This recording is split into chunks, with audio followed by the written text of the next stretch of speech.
to look a lot like last year. Every game I watch.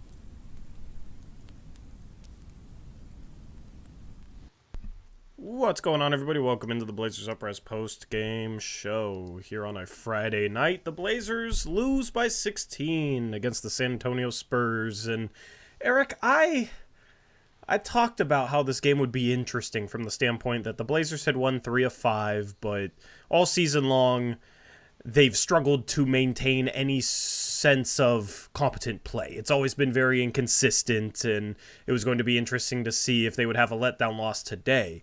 They do lose the game, but it's not really a letdown loss because they lose multiple players. The injury report looked pretty clean yesterday with only Robert Williams III, Shaedon Sharpe, and Moses Brown on it. And then Malcolm Brogdon was a scratch today. And then early in this game, the Blazers lose both Jeremy Grant and Scoot Henderson and get to the point where they're playing point Thybulle, point guard Matisse Thybulle. And point Minaya. And point Justin Minaya. So the Blazers lose this game, but it wasn't really a letdown loss. It was you got some Blazers dropping like flies right now, I guess, with the injury bug.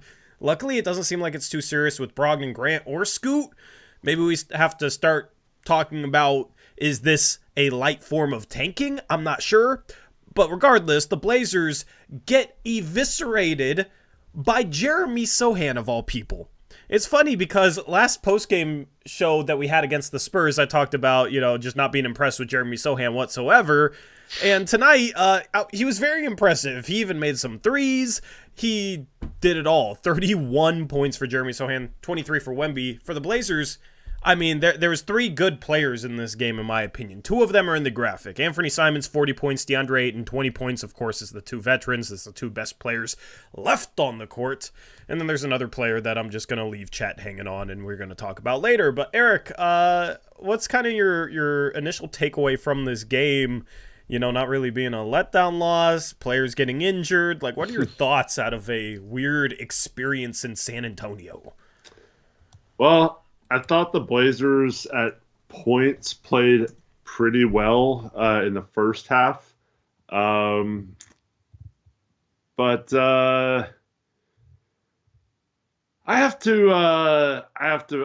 to bring up some stuff later. I actually, I haven't been taking notes because, like, who cares, right? But I took several notes in this game, and several things I want to talk about. The first being the Spurs. I watched the Spurs broadcast because it was on NBA TV, and for some reason, my Xfinity box records NBA TV when there's a game on there, even if it's a home game and it's blacked out on that channel. So luckily, it wasn't the case tonight. But so towards the beginning of the game, the Spurs announcers, they started talking crap about the Blazers defense, and they were saying everything they said was correct. They said the Blazers flat out don't get back on defense, just push the ball up and you can score easy points the whole game. And sure enough, that's pretty much what the Spurs did, and it's quite pathetic, actually. Yeah, transition defense has been a problem for this team for the majority of the season. I don't know what the main reason is for it. I assume that there's lots of reasons for it. A lack of communication in transition is one of the biggest things. I mean, one of the things you learn early on in basketball, or at least by the high school level, is if you're defending in transition, you're not always going to be able to pick up your guys. Sometimes you're going to have to pick up somebody else's guy, and that person's going to have to pick up yours, right? So a lot of times out there will be, two similar defenders, and they'll be guarding two players, and each of them will guard the closest player in transition, right? So there's little things you can do to kind of minimize the damage in transition, but the main thing is rule 1, stop ball.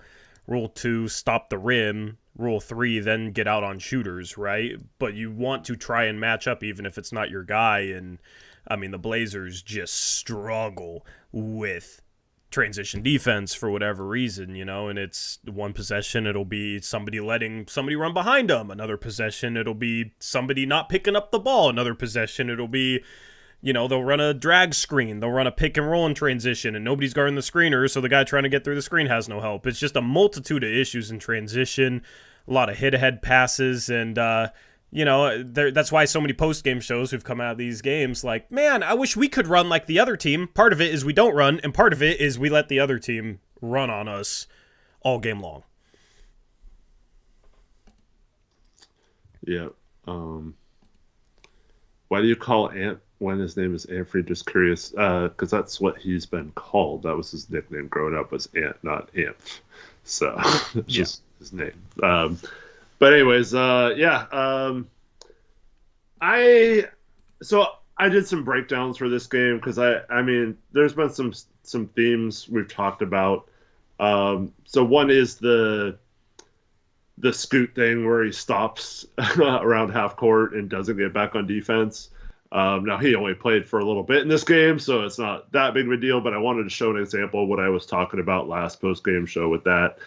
And then also there was a free throw that the Blazers shot, and no one decided to get back on defense. And so I wanted to just show like why our transition defense is so bad on that one. It's just weird. Like, if people get back, they stop above the 3-point line and just let other players run past them or drive past them, and then there's no one help back there. Like, bottom line, it's poor discipline, and you can only be this bad if your coach absolutely sucks. And Chauncey Billups just does not know how to coach these guys, and it's obvious, man. Like, they would not be this bad at transition defense. It's something that you can coach and teach your guys to do. And if you're harping on it and making it a point of emphasis, there is no way you would be this freaking bad at transition defense and give up this many freaking easy baskets. And the coaching is just abysmal on this team. And they need to get, I feel like the media and stuff is being too soft on them right now. Like, they are horrible. And like, why aren't they being grilled about what you're doing to fix this transition defense problem? It's not like you need a certain skill set to be able to just get back on freaking defense. Like, yeah, like it's the easiest thing to teach someone in the world, and our coaches can't even freaking do that. Why aren't they getting grilled in post games about why we're last in the league in transition defense? Like, it makes no sense. Yeah, and here's the thing. Like, I understand struggling maybe at the beginning of a season with a young team, right? Like, still getting into game shape, right? Still getting into it mentally, etc. It's January 26th. We're more than halfway through the season. It hasn't gotten any better. If anything, it might have gotten worse, right? I actually think half-court defense, outside of some breakdowns, like, we've been inconsistent, but that's a good thing compared to some performances early on in January where we were consistently bad defending in the half court. But in regards to, the whole coaching conversation, which is a hot topic this year, just like it was a hot topic in previous years with the channel. I mean, yes, the roster is bad, but there's a certain level of basic fundamentals that even a bad roster in the NBA should be able to do at a basic level. And one of them is get back in defense and have some sort of resistance in transition. And we don't meet that benchmark. So that's why I get a little tired of the roster being an excuse, because at the end of the day, these are NBA players. They should be able to do a better job than they're doing in transition, even though they're young. And at the end of the day, if they, they're really, really bad, that means there's a lot of room for improvement. And that's the toughest thing for me regarding some of the defensive issues that they have is the lack of improvement. Because if they were great, they wouldn't have as much room for improvement. They suck. They have a ton of room for improvement. Where's that improvement? The transition defense is awful, and it's not any worse in this game when you have Justin Minaya and Ryan Rupert, it feels like. Even with the starters, it's just as bad. With more veterans on the court, it's just as bad. It just seems like this team consistently, it's maybe one of the most consistent things with this team. They consistently struggle to defend in transition. Yeah, and I mean, how hard is it to get back on defense? Especially, I'm going to show you an example. It's off a freaking free throw by the Blazers. Let's do it right now. Which play was the example? This is play 2. Okay. Is the free throw. Yeah, I'm gonna load up play 2. All right. Right now. I'm actually gonna do it in this main scene. I think it's a little cooler. Oh wait, let me. Oh wait, maybe it's play 3. Oh, it's play 3. Sorry. Oh, that's fine. I'm just gonna, do it in here. I mean, we can do this one too. It applies. It's just this is more. Yeah. Let me bring up play 3 then. Okay. Let me bring up play 3.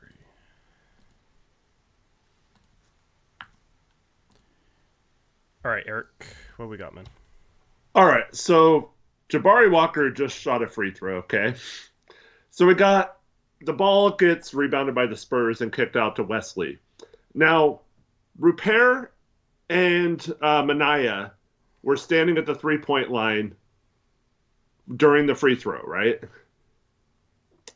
And they're still standing at the free throw line or the three-point line after the Spurs have already gotten the rebound, made a pass, and are headed up the court. They're still at the three-point line. Who's getting back? It was a freaking free throw. Like, someone has to be back.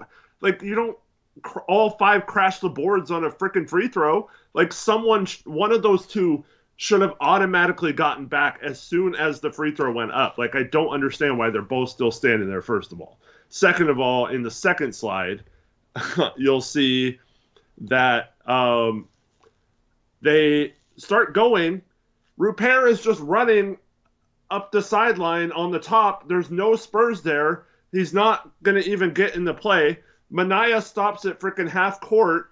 And then Jabari stops there right next to him.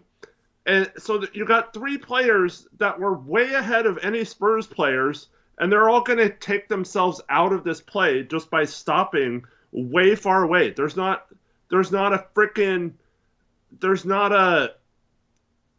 single player that gets back. So if Blake Wesley just drives past both Jabari and Minaya here, he's got an easy layup. If someone beats them down the floor like Jetty Austin's going to do here, there's no one back. Someone's got to get freaking back into the paint. Like, I don't understand, man. I feel like film session right now. Yeah. Is this what you're inspired by? This? We just need to put you in the top right corner with some sunglasses on. So go to the third slide, and you can see Jabari realizes that Jetty's doing there, but by the time he does that, it's too late. Rupert is still guarding no one up there. He kind of jogs up the court and takes himself out of the play, like I said. Minaya stops, so he has no momentum going backwards, and so he's not going to get there in time. Jabari actually does a pretty good job of recovering, but by this time, Osman's already on his way to the hoop with the ball and goes right by Jabari and gets an easy lay-in off a freaking free throw. Yeah, I mean, that's very, very bad, man. And I think some people could look at this and be like, well, it's Minaya and Rupert, right? But this has been a problem all season long, no matter who it is. Ayton has struggled defending in transition. Jeremy Grant has struggled defending in transition, has struggled getting back. Scoot Henderson loves to gamble in transition, right? Like, this is a problem that plagues this entire team. And here, I mean, it's just Jabari. You got Minaya in front of you, like, start going to the wing. It's just a lack of awareness. Like, they don't even see Osman until the pass is made, which is just kind of ridiculous to me. Yeah, and I would blame Jabari here, but he's the one who shot the free throw on this. So, like, it shouldn't be his responsibility shooting They just the free got to throw. talk. Yeah. Yeah, they got to pick up. See, like for me, Repair, it'd be nice if he would get back into the paint, right? But in Repair situation, you assume that they're going to match up one-on-one instead of both guys taking the ball. But that's what I'm talking about with just the lack of communication is nobody communicates. Nobody communicates in transition. So that's how you end up with two guys on ball and nobody taking the wing, and that's a layup. And the lack of communication is what there really is no excuse for. And they talked about in preseason, like, oh, it's a quiet team, right? They don't talk a lot. We need to force communication, blah, blah, blah, this and that. I mean, you got to communicate this. And you had all the time in the world to communicate this. But yeah, it just doesn't make sense. See, like in this situation, Osman and Wesley just have to cross, right? Wesley's on the sideline. They just cross and it creates confusion in transition because nobody's talking. Nobody's saying, I got ball. Yep. And that's very clear in this the scenario, you know? So lack of communication transition is brutal and it plagues this entire team and it's frustrating. Yeah, once again, Randy Powell cannot defend anything we say. He has to make up something that we're not talking about. It's stupid, man. Is that good, Randy? Is that good transition defense or not? Is that good transition defense or not? I mean, there's legitimately no excuse for that transition defense. Also, use adjusted defensive rating, like Aeromancer said, which is a better metric. But, I mean, Portland's defense hasn't been the worst in the league. It's been arguably better than the last 3 seasons, but it's still very bad. And there's still major issues that aren't getting better that absolutely should be critiqued. And we shouldn't sit here and act like transition defense that's that bad is just like, oh, whatever. And we shouldn't act like it shouldn't be getting better because there's way too many mistakes like that should be gone over in the film room, and there's a lot of tape of defensive mistakes like that all season long. There's no excuse for it not improving. So that's the problem that I have. It's not to say that Portland is statistically the worst defensive team in the league. It's that these issues aren't getting better. These issues shouldn't be happening at the rate they're happening at. Well, if the Blazers just got back on defense, think of how much better their defensive rating would be. Yeah.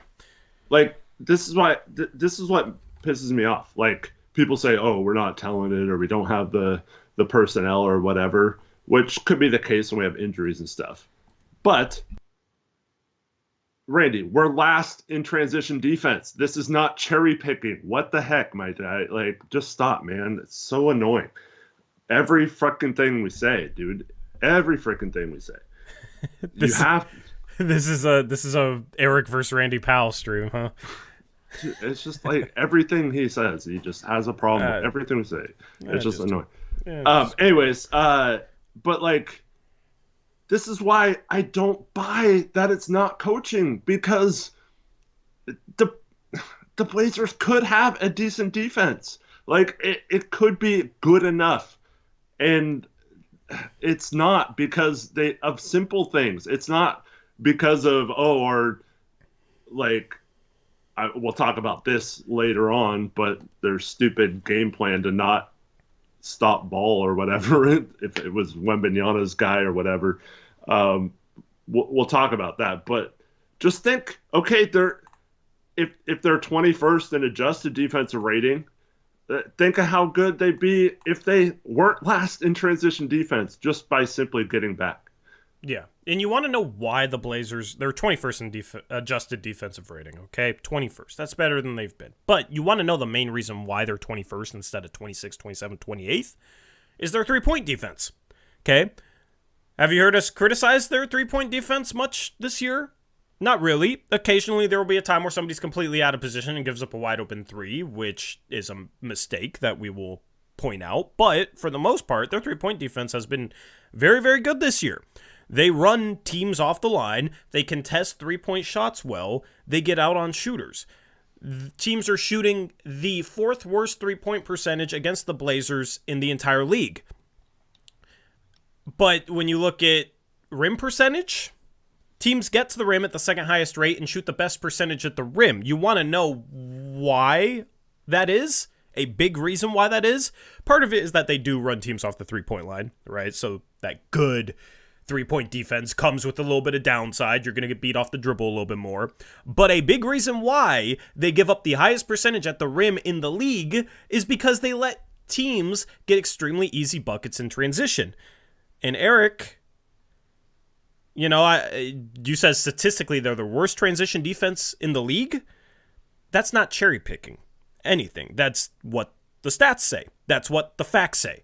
And that's, what we're here to talk about. We don't just come up with a random cherry pick play with no context or nothing to back it up. Mm-hmm. If we were 10th, 9th in transition defense, guess what? We wouldn't have as many of these plays to talk about, number one. Number two, if there was a mistake like this, you could live with it. Okay? Just like if there's an open three here or there, when we defend the three-point line pretty well this year, you can kind of live with it. Mm-hmm. It's a little different when you're good at something and make a mistake than when you consistently make mistakes in a certain area at the highest rate in the league. And transition defense is that area. And that's backed up by the stats. So you can say we're cherry picking that specifically, but that's what the stats say. That's what the facts are. Yeah, and how's that defensive rating going to look when we... Was this the game plan, Tori? If someone's driving right down the middle of the paint, we're supposed to play Ole defense and let them go just so we do not let Wembanyama score? Like, that was actually our game plan tonight? Are you serious? Like, we'd rather give up a dunk than have to make the guy pass to get a shot. Like, Yeah, the defense was weird tonight. What was going on with that? Like, was Ayton just not, like, understanding the game plan? Like, did he literally think he was never supposed to leave Wembanyama to help? Or was that actually the coaching to just stand by Wembanyama no matter what happens, even if you're a foot away from a driver, just let him go and score as long as Wembanyama doesn't get the ball? Yeah. I don't really know. On a game-to-game basis, I'm always kind of confused about what the game plan is supposed to be or why the game plan is what it is. Mm-hmm. I had a stream recently where I ranted on it, but yeah, I'm not sure. I think at the end of the day, the Blazers defense isn't last in the league because for the most part this season they've played pretty hard on defense. Mm-hmm. But they're terrible at executing. Yeah. So, I have a couple more examples to show if you want to just do the breakdowns now. Yeah, why not? Why not? All right, one is the example of this Ayton thing that I want to talk about. One? But, right. Yeah. It's just two pictures, but you get the idea. Whoa, it's big. There we go. All right. I don't know that. All right, so here we have Jeremy Sohan going right down the middle of the paint. Ayton's thinking about helping here. And as you go to the second slide, Ayton actually steps away from the ball and kind of ducks out of the way and lets Jeremy Sohan go and dunk the ball. Like, I don't understand, man. Like, I don't. Yeah. Yeah. I mean, he's in a perfect position to jump vertically, and he's athletic. He's tall. Like, he's in a perfect position to try and challenge this shot. In this scenario, I mean, I'm kind of confused with the other. Okay, side point. I'm kind of confused where the other players on the Spurs are on the court because you got Matisse Thybulle and Jabari Walker guarding Vassell. I don't even. This is. I should have taken a picture before him. Yeah, because I'm kind of confused how this. I remember the play, but I'm confused how it got to this point. Just the way the Blazers set up. But regardless, like Ayton's help. And Ant's supposed to rotate down to Wembanyama, and Grant's supposed to rotate to first pass.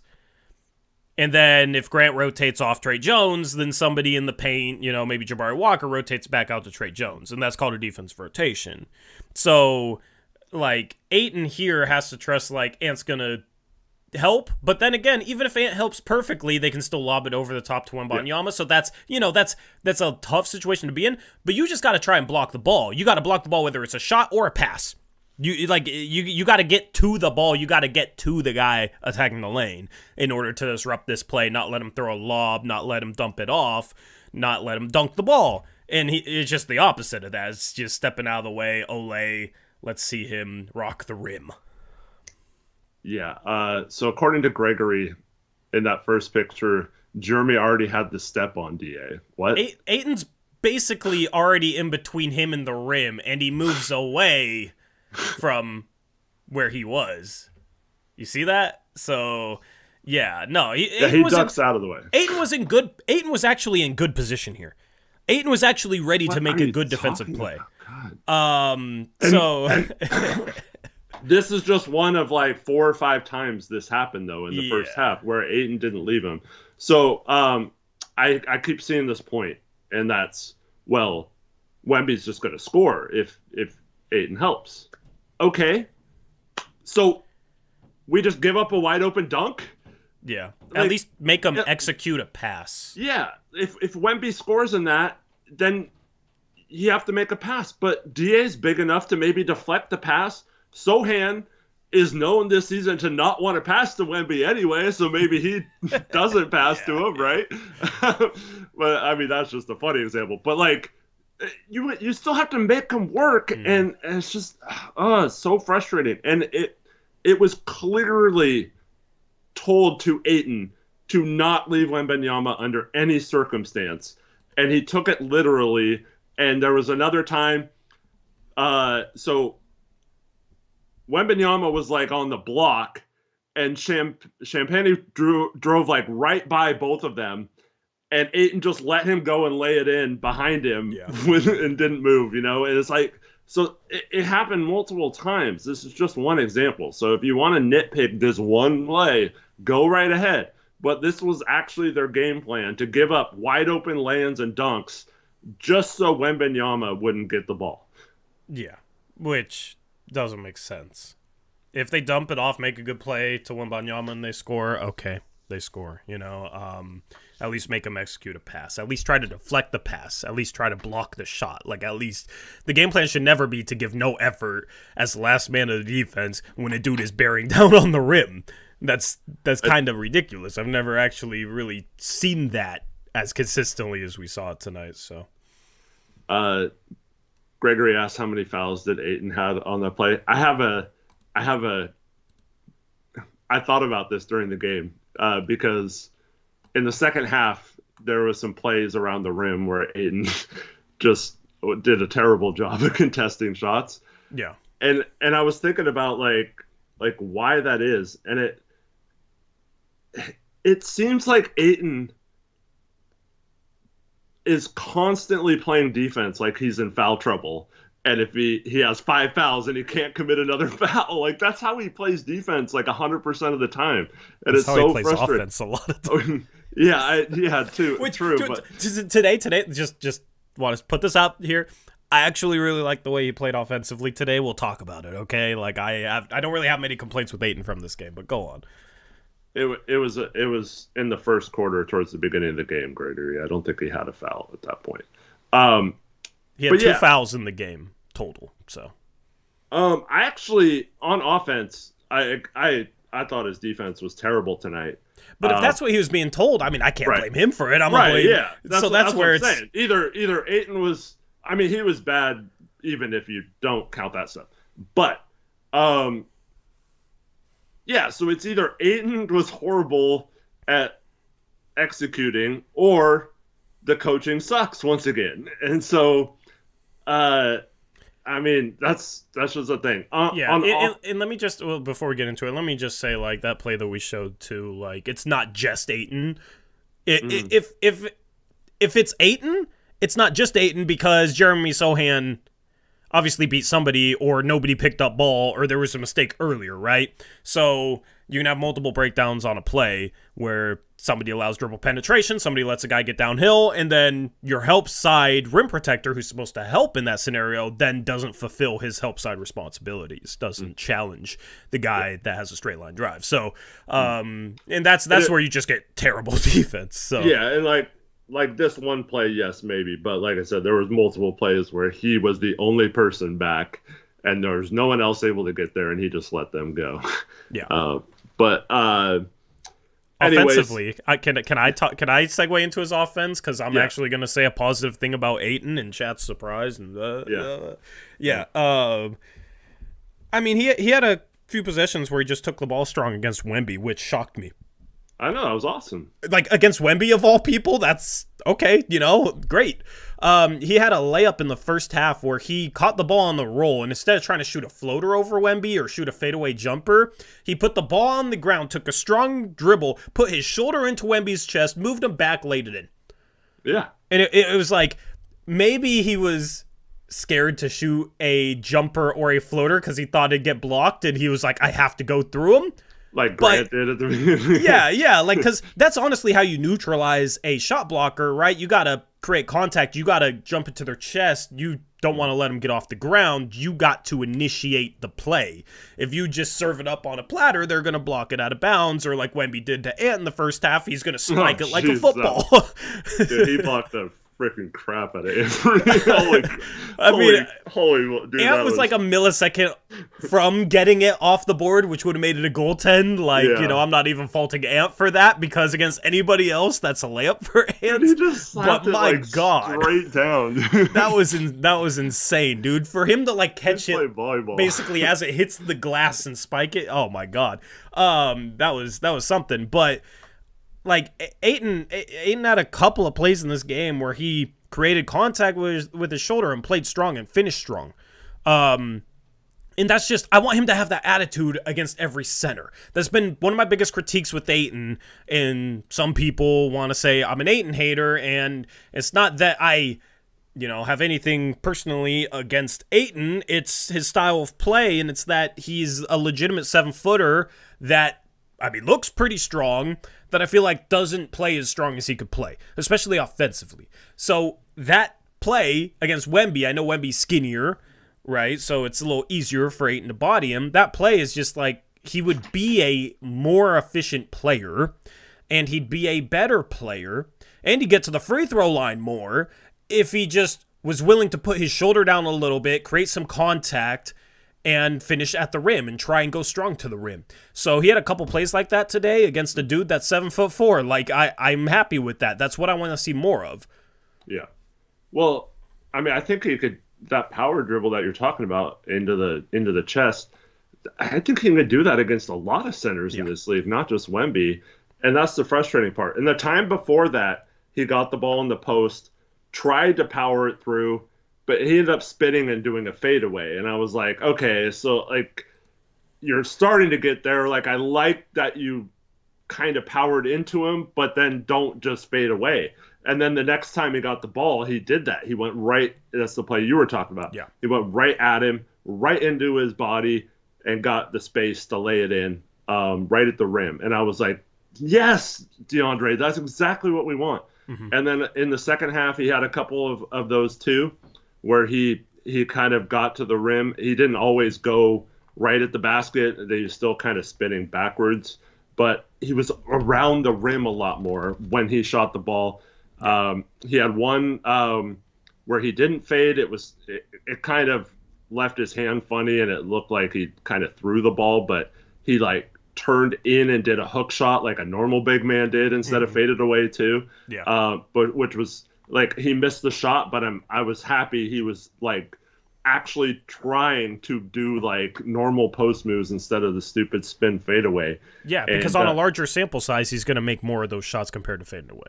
Exactly. And also, when you have a 7'4" guy who can block any freaking shot in the world, you don't need to shoot those fadeaways, because he's probably going to block a good portion of them.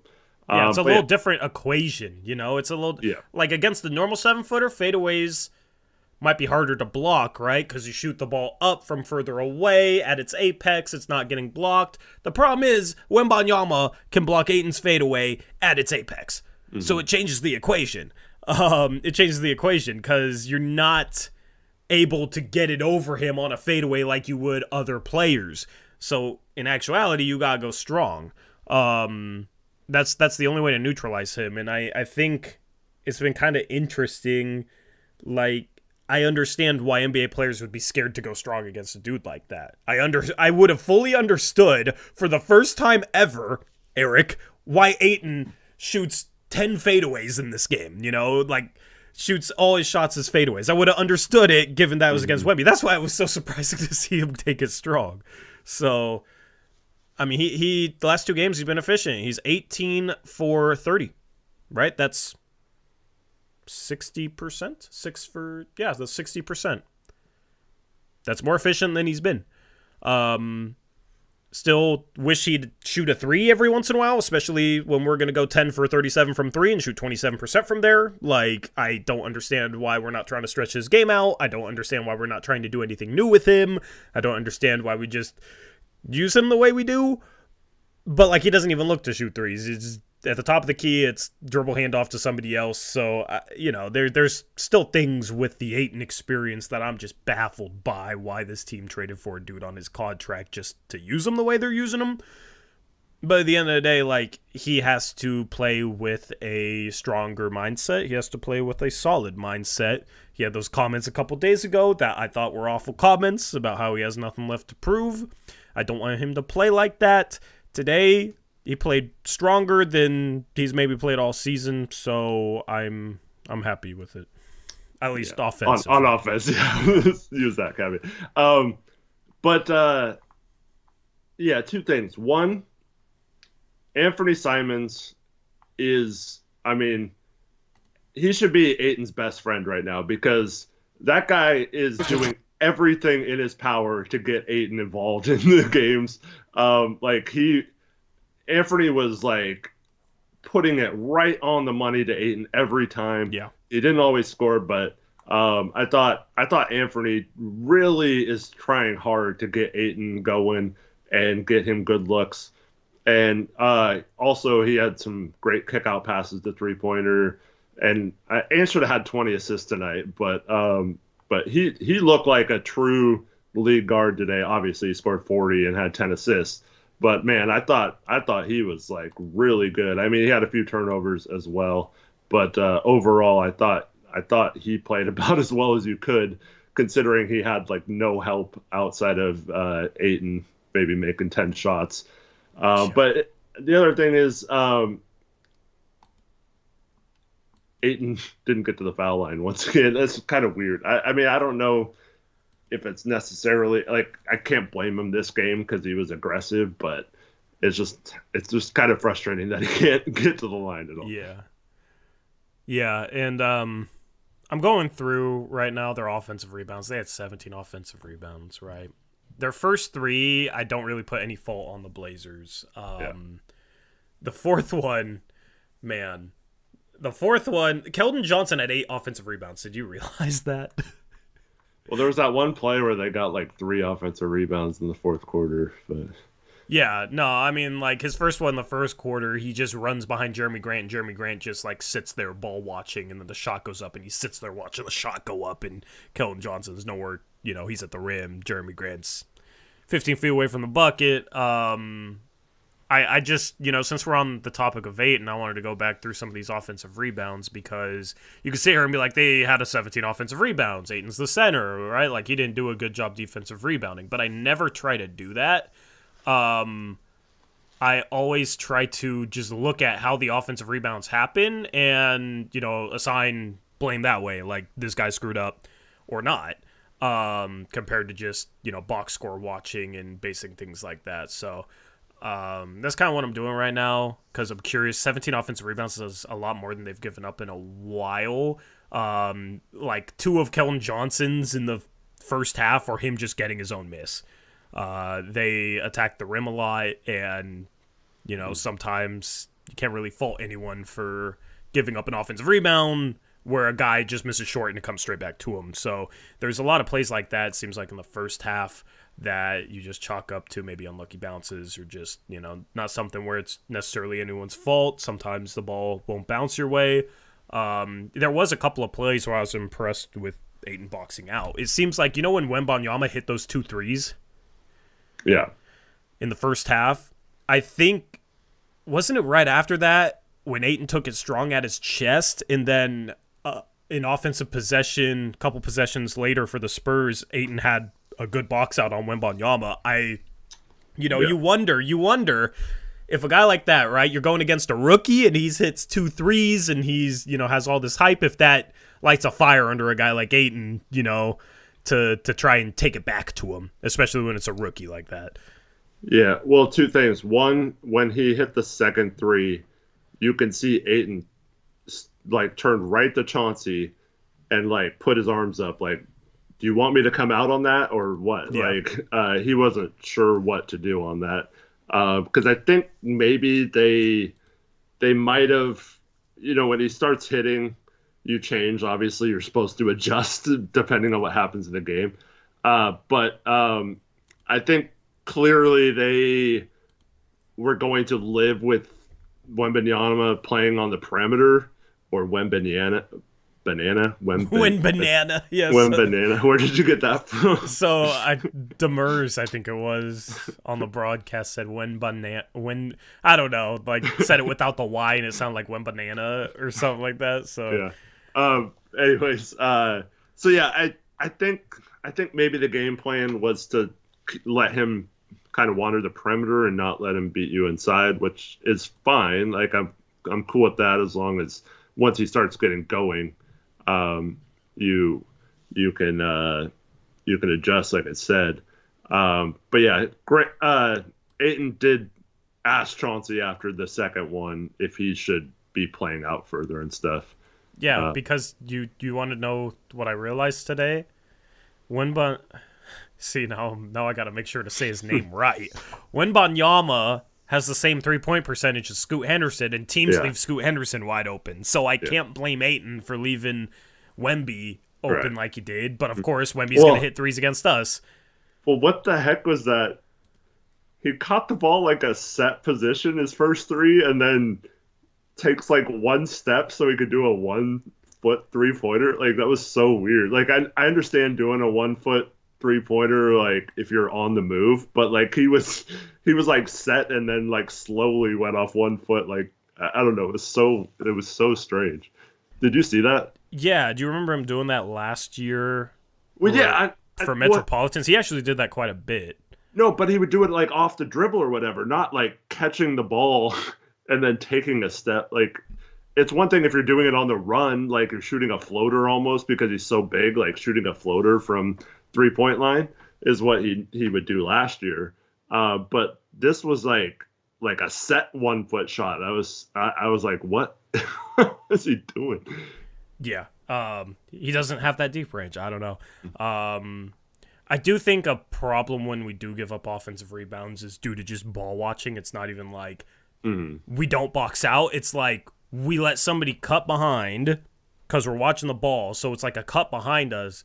And then when the shot goes up, that player has position because that player's on the inside because he cut behind. So I think, and I think that's been a problem with guys this year is just simply ball watching too much, not keeping your eye on your guy. I mean, this is just basic fundamental defensive stuff that occasionally will happen even on some of the best teams in the league, but I feel like happens a little too much with this Blazer team. And that's part of the reason why we give up a terrible percentage at the rim is, like I said, transition, and we'll let guys get open off cuts. We'll let guys backdoor us a little too much. Sometimes it's overplaying Matisse Thybulle, or sometimes it's just simply ball watching. We'll talk about Thybulle in a little bit, because his defense. In terms of the boxing out, in one of only 2 good things he did tonight, Chris Murray also had a fantastic box out on Wembanyama, and then he had a nice driving dunk. Other than that, he was absolutely brutal out there, man. Well, here's my thing with Chris Murray. And here's the thing with, a developmental year. He was starting to look pretty good a couple of weeks ago. This is Right, getting. and- He started getting playing. Like he played like Yeah. 7 or 8 games in a row. Was starting to get comfortable, and then he sits. And then he doesn't play. Yeah. And it's like, I could sit here, because those of you who watched the draft last year, you know that I wasn't a big fan of the Chris Murray pick. I wanted Leonard Miller. And I could sit here and be like, yeah, see, that's why. Like, he's just not that good of a shooter. Look how terribly he shot from 3 today, right? Like, but at the end of the day, yeah, he was 1 for 9, but he hasn't played in 2 weeks. And he was looking better than this when he was actually getting some playing time. So it's hard to maintain a rhythm, especially as a young player, especially as a rookie, when you're playing minutes like that and then you sit 2 weeks and then you get thrown back into a game, especially when it's a game where you're going up against crazy length that you've never really played against before. Because you got Wembanyama and Zach Collins and Sohan and all this length out there for the Spurs. So, yes, he had some wide open threes that he missed, but I'm not expecting a dude like that to have a rhythm after sitting out for 2 weeks. You know, if he plays 20 minutes a game for the next 5 games and is 1 for 9 every game, then we can start talking about, like, man, that's really bad. But I'm completely down to just give him a pass in a game like this.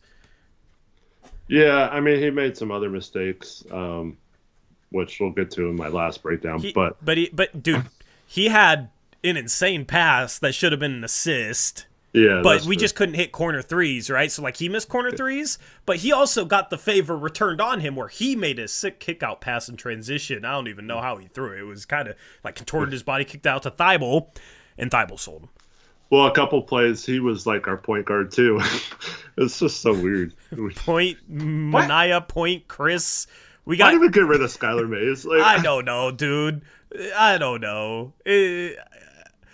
I don't know. Yeah. I would have much rather kept Mays than Manaya on a 2-way, but it's like we take Mays off a 2-way, put him on a main roster contract just to cut him later. It didn't really make sense to me. So, yeah. And let me just say, okay, since we're on this topic, Manaya versus Repair, Eric. Oh my God. am getting what? Just this topic. Yeah. No, yeah. I'm getting sick and tired of playing Manaya over Repair. I don't know how strongly you feel on this, but A, I don't think Manaya's a better player. Okay, and B, we're rebuilding in a developmental year. We're 13 and 32. Why are we playing Justin Manaya 22 minutes and Ryan Repair 8 minutes? Justin Manaya in his 22 minutes, 0 for 3 from 3, including a brick heard round the world. Okay, Repair 8 minutes. This is only 3. He is the only forward that could make a corner 3 in this game, Eric. You had Tamani 0 for 1, Jabari 0 for 2, Manaya 0 for 3, Chris Murray 0 for 6. That's what? 0 for 4, 0 for 6. That's 0 for 12 from those 4 guys. Terrible. Manaya shoots 1 single 3 and hits it. Yeah, this would have been the perfect game with all the injuries and people struggling to just throw Repair out there and just give him like 20 minutes and see what he can do. I don't get it. And he's on a 2-way, Manaya. Like I don't think you're in danger of him playing the 50 games or whatever, but he's not your future. Repair is. You said you had like a lottery grade on him or whatever. Yeah. like freaking play the guy. Like it's one thing if he's shown that he can't handle playing or whatever, like he's just like that bad, but he hasn't so far. Like every time he's gotten a chance, he's looked okay, and that's fine. Like even if he did struggle, I think it's better. I mean, we lost by 16 to the Spurs, a team that's actually worse, one of the 4 teams that's worse than us in the NBA. Mm-hmm. Like this is the perfect time to give him minutes. Jeez, man, I don't understand. Yeah, doesn't make. He's 19. Like, even if he's not better than Manaya is 24. He's almost 25. He turns 25 March 26th, 2 months from now. Okay, you got Repair, who's almost 6 years younger than him. Okay, Repair is your developmental piece that you had a lottery grade on. It does not make sense, even if you think Manaya's better. It's not like Manaya's an NBA caliber player. Like, the biggest argument you could make for Manaya is he's a little bit better than Rupert because he's a better defender. Okay? He's not better enough to play him over Rupert, though. Like, Rupert's the 19-year-old prospect. Rupert's the guy you develop. Rupert had a game earlier this year where he hit 3 threes. Says Jabari Walker had a game of 3 threes this year. Has Toumani Camara. I think Camara maybe had 1. Like, I want to see Rupert play a consistently heavy diet of minutes at the NBA level if you have a bunch of injuries like this. I understand if they're healthy, he's not going to play, whatever. But when you have an opportunity, when you have a bunch of injuries, you try and find silver linings in that, right? You try and give a guy like Rupert a chance to see if he can consistently shoot the ball at the NBA level. Because although his shot was a problem coming into the league, was an area of concern, he shot the ball well at the G League level. At least I saw that statistically. And then I got a question. His stats page, G League, I was looking at it earlier in the season. It was like 4 games played, and he was shooting 44% from 3 or something like that. And then I looked at it the other day, and it said 20% from 3 on 4 games played. Made no sense. I don't know if you've noticed that or looked at his stat page, Eric. I haven't. Or anyone in chat. Since he stopped playing G League games. Yeah, but so I don't know what it was, but I think he's shooting 44% from 3. I think it was just a glitch lately. Stop. Regardless, All right, I'll be right back. Yeah, your dog's pop it off. Regardless, Rupert, I want to see what he is as a shooter on the NBA level because his form looks good, and if he can shoot with his length, it's intriguing. Taylor Packer says, "Yeah, I looked at it a bit ago and it said 12%." I was like, "Huh? Yeah, he's not shooting 12% from 3 in G. I don't know what is going on with their website or their statistical database or whatever, but yeah." Don't believe whatever it's showing right now. Because he had a game where he was hitting a bunch of threes, hit like 4 or 5 threes in the G League, including a clutch one. So I want to see what he can do as a shooter at the NBA level. I want to see if these guys are hurt for multiple games. I want to give him 15 to 20 minutes a game for 4 or 5 games and see if he can shoot, 35% from 3.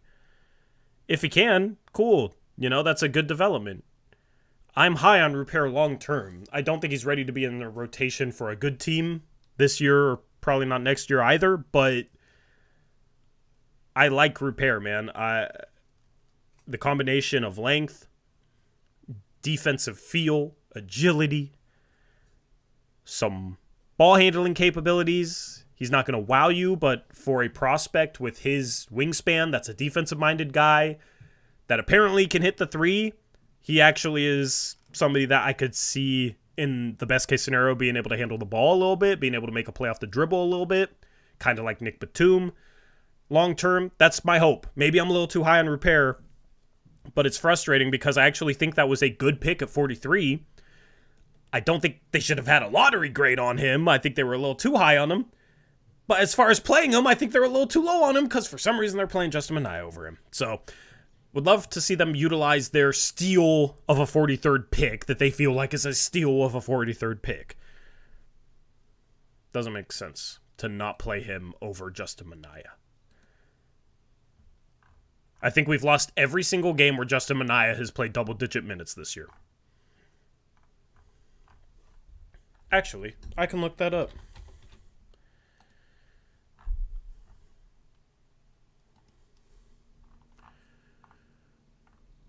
There's been now 5 games where we've played Justin Minaya at least 12 minutes, okay? We've lost those games by 43 against OKC, by 28 against the Knicks, by 62 against OKC. Now you can say some of the reason he's playing double-digit minutes is because of these blowouts, but we lost by 11 against Phoenix, and we lost tonight by 16. Even if you think Minaya is better than Rupert right now, he's not helping us win any games. And there's been multiple games where I've had to question him playing ahead of him. He also played 9 minutes, 28 seconds against Minnesota when we lost by 23. His first run of the season, the Blazers played at the Kings. He played 7 minutes and they lost by 3. legitimately, when Minaya plays, the Blazers are 1-10. And the only win was when he played 2 minutes at home against Indiana. Actually, it's 1-11, counting tonight's game. So you're 1-11 when you play Minaya. The only game you've won is the game where he played the least amount of time. So you can't make the argument that, oh, he's a little better than Repair, so when they're down to the end of their bench, he should get subbed in. Because it's not contributing to any sort of wins whatsoever. It's not contributing to any sort of team success. At that point, if you're just going to lose every game when you have to go to the end of the bench, put in the prospect, put in the young guy. Mm-hmm. So. Completely agree. JD, I will let him know that you miss him and that you want us to record another Scorching Trails, is what we renamed our podcast, by the way. I will let him know he would like to hear that. We will try to record soon. Play Get repair, together, free Steven. repair. What's up? So get it together, Steven. Steven is the type of guy where, like, if I brought up this conversation, he'd be like, "What are you talking about? It doesn't matter." Like, that'd be his whole attitude towards it. Like, Yeah. but I like repair, man. I don't understand it. Free repair. I want to see him shoot more threes. How about Taze Moore? I have no thoughts on Taze Moore. He's on a 10-day contract. He's probably gone back to the G League, maybe back to the Remix once his 10 days up. Might do a second one just to extend that time where they need to have a 14th roster spot. Well, you know what's funny is he's a guard, Eric, right? Yeah. But instead of playing him, right, like, because after these injuries, he was like our only other point/combo guard. Instead of playing him, we're playing point Thybulle, which Thybulle, to his credit, came in to the point guard role when Ant went out of the game and immediately had 2 dimes on pick and rolls to DeAndre Ayton, which was kind of shocking. Like, I haven't seen him handle the ball in pick and rolls hardly at all this year, and when he does, he's not diming up the big man. So I don't know what got into him. I don't know if, the fact that he was the point guard gave him the confidence to make a play, but I thought that was kind of cool, seeing him throw a couple dimes. Yeah, absolutely. The defense, though, Eric. I'll let you speak on that, because I tweeted about it. Yeah, I mean, you can see clips online. Did you repost that one clip that one thread that was posted in the DC? Or what? Huh? Are you talking about Thybulle? Bible. Yeah. Yeah. Did you see someone was posting clips on Twitter about why, from this game, showing why he's not a good defender? Yeah, retweeted it. Yeah, okay. That's what I was asking you. He was saying exactly what I've said, too. Yeah. It was kind of crazy. Yeah, there were multiple times in this game. One of the tweets I saw from that guy was him falling asleep and someone cutting back door on him. But there were multiple times he was overplaying on the perimeter, and he didn't get the steal. But by the time the guy didn't back cut him or anything, but they get the ball, and then Thybulle was never able to get back in front of him, so they just kind of shielded him off, and they drove down and scored a layup just because he got out of position right away by going for the steal. So, yeah. I have a question for chat. Do you guys notice when watching games when Thybulle, like, overplays or, like, makes the mistakes that I've been talking about? Like, is it as noticeable to you guys in chat as it is to me? Because sometimes I wonder about that. I come up here on a post-game show and talk about how he overplays, gets back cut, and, like, try and explain it without ever thinking, like, maybe everybody already sees this anyway, and I don't need to go into as much depth as I do. Because he gets beat a lot. And it feels like he's become an overrated defender simply because some people only notice the good plays he makes and don't notice the bad ones. he closes out too hard, and he gets back cut way too much. And he's out of position all the time. It's quite He frustrating. does get steals sometimes, but yeah, like I don't know. But that's where I go back to. I've become somebody, Eric, that has disliked players that gamble more and more over the years. Simply because when you look at the numbers, they're only getting like a steal or a block on 5% of possessions at most. And it's like, okay, so what about the other 95% of the possessions? That's 1 out of every 20 possessions they get a steal or a block. And then more often, they're probably getting back cut or getting beat on a drive to the rim or fouling Victor Wembanyama by whacking him in the head on a mid-range jumper because he thought he was going to block his shot, Oh, speaking of block shots, Anthony Simons posted about that because there was a tweet saying getting blocked like this has to be so deflating. Speaking of the spike of Anthony Simons. And Anthony Simons tweeted that as crazy, LOL. Yes, sometimes I wonder what players think, like Ant in that situation, seeing the dude block his shot, just putting him on the board and just seeing it get spiked down to the ground next to him. Like, what's going through his mind? We got to talk about Ant because we haven't talked about Ant. He had 40 points tonight. But to wrap the ball on Thybulle, man, I really want them to trade him. Thybulle's fine. He's doesn't... fine. You know what was said in that thread that I've always said, which felt kind of validating, was we've all said it. Yeah. I'll read it off how he worded it. Let me find it because it's basically what I've said, just worded by somebody else, worded a little differently. This dude had 1 million tweets. I'm not gonna find it, but basically it was along the lines of, he needs at least 2 good defenders next to him to be a good defender. Like, he needs good defenders around him to make up for his gambling to lower the risk on it. So the risk versus reward balance is in Thybulle's favor. On this type of team, in this type of scenario, the risk versus reward balance is not in his favor because he gives up more than he gets defensively. So. Yep. Completely agree. And it's not like you want him teaching some of the habits he has defensively to any young guys. Yeah. So. Yeah. Thanks, Austin. He referenced Ben Simmons and Joel Embiid as being like 1 point of attack and 1 rim protector,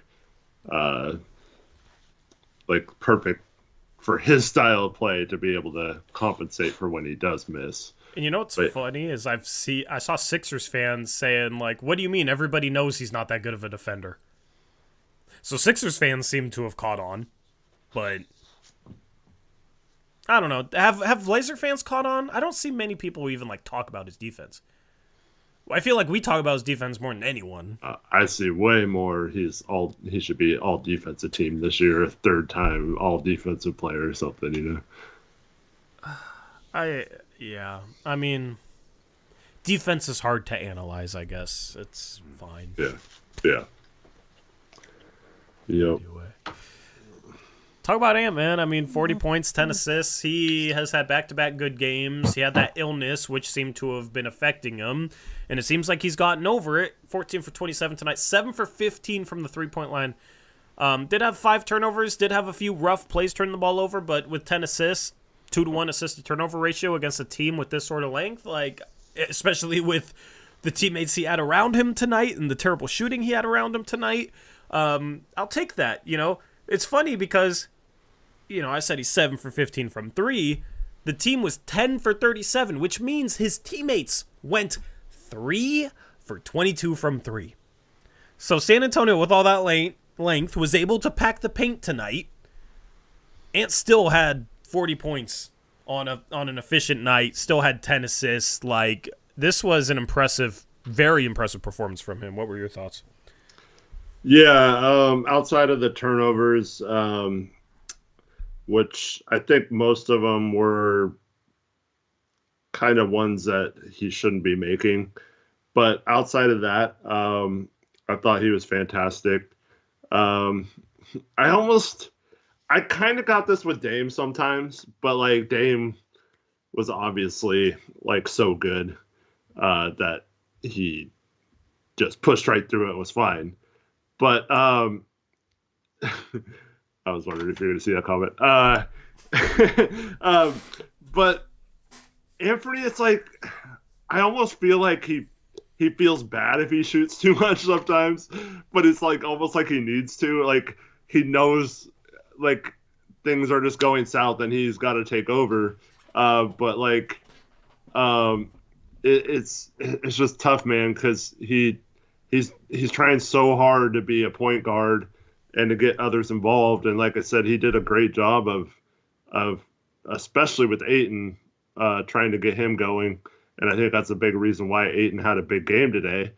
But like, yeah, man, Ant's just a really good player. And I don't really get too worried when he has bad games.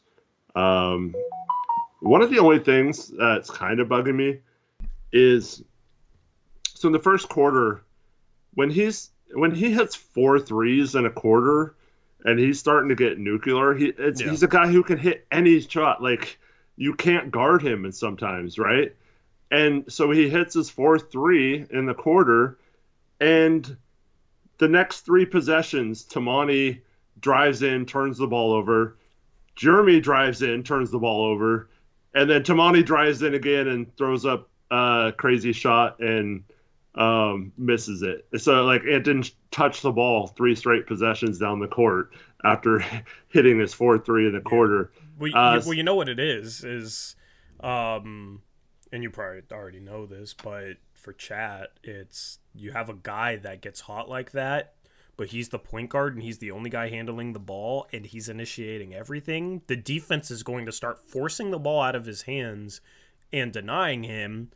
And then it's up to guys like Tamani to try and do something off the dribble because we're not in something. And that's why it's harder for Ant to sustain that. That's also why Dame was so insanely impressive, was because he would then start scoring on double teams, splitting double teams or pulling up from 30. He had to learn to pull from 30 to deal with double teams and to still score with the way he was utilized under Stotts and then under Billups. So that's the thing for Ant to learn, I guess. Learn how to shoot 30-footers. But you know what the easier thing to do would be to run him off the ball a little bit, to make it harder for a defense to load up on him to continue that hot streak. What's his best hot streak of his career? Maybe that 3rd quarter last year against the Denver Nuggets. How was he getting a lot of those shots? He was getting a lot of them off the ball. Yep, and Dame was feeding him. Mm-hmm. There was a time shortly after that where he was dribbling up, like if you're looking at the court, it was the near sideline. And I wanted him because they gave him some space, I want him to pull up from like 35 so bad. I was just like, just shoot it, dude. Like, just shoot it. I kind of want him to start doing that sometimes. Not a lot. Like, you don't have the Dame leeway for that. But like, if you've hit multiple 3s in a row or like several in a quarter, like, and they don't come fully out on you. We've seen him a couple of times this year shoot close to logo 3s. So, I want him to kind of shoot that because I think it will make the defense have to come out a little bit longer. Yep. I mean, at this point, I'd rather have him shooting from 35 feet than Chris Murray shooting from 3 in a game where he's rusty. The rest of the team couldn't shoot. He might as well shoot one of those shots. But see, the moment he shoots one of those shots and misses it, then people are in our chat complaining about how he's selfish and he shoots bad shots and loves ISO, blah, blah, blah, blah, blah. But like tonight, who the heck cares? Like, no one was doing much on offense anyway outside of Ayton, which, I mean, you can't say Ant was selfish with Ayton tonight. He's like... assisted on almost every one of his main baskets. Yeah. No, Ant was great tonight. Worked well with Ayton. And at the start of the stream, I said there was 3 players that played well. Didn't say who the 3rd player was. The 3rd player was, in my opinion, Tumani and had a couple of steals. Did have 3 turnovers. You don't like to see that. It maybe wasn't the greatest game, but 4 for 9. He was just active. Got a couple putbacks. Got a couple finishes at the rim. Little Euro step in transition. Made all 4 of his free throws. Like, this was nice to see from Tumani. He lost his starting job to Jabari Walker. And Tumani's weird because he's a rookie. I feel like he's playing better at the start of the season on both sides of the ball. Mm-hmm. I feel like he's taken a step back, which is kind of confusing to me because he's a rookie, right? And I don't really know what the reason for it is. Maybe you could just say it's a rookie wall or something. So that's why it was nice to see him have a decent game like this tonight. The defense is such a mess. I'm not sure he can really have much of a positive contribution. I don't think any one player can have too much of a positive contribution when the Blazers are not guarding in transition. Like one guy's messing up an assignment in transition, or one guy's getting blown by or overplaying and getting backdoor, right? Like, the team defense needs to be a little better, I feel like, for Camara to be a good defender. And I feel like earlier in the season, the Blazers were a little bit more on a string and rotating a little better, and just were executing a little better defensively. And Kamara's defense showed up because he'd make the right rotation. So I don't really have too much blame for him regarding him struggling lately. I think some of it's the three-point shot needs to continue to develop, right? He's lost his confidence from 3. But 4 for 8 inside the arc and got to the line 4 times, made all 4 free throws. I'll take it. Yeah, I thought when he first came in the game, he did a good job being aggressive, had some good finishes in traffic. And the Spurs announcers were kind of like, this guy's coming in and change the game, And that was good to see because, he had been not really a factor. And, I keep thinking about this, and this is a point you've made several times. It's the fact that at this point of the season, 3 straight years now under Chauncey, this team regresses.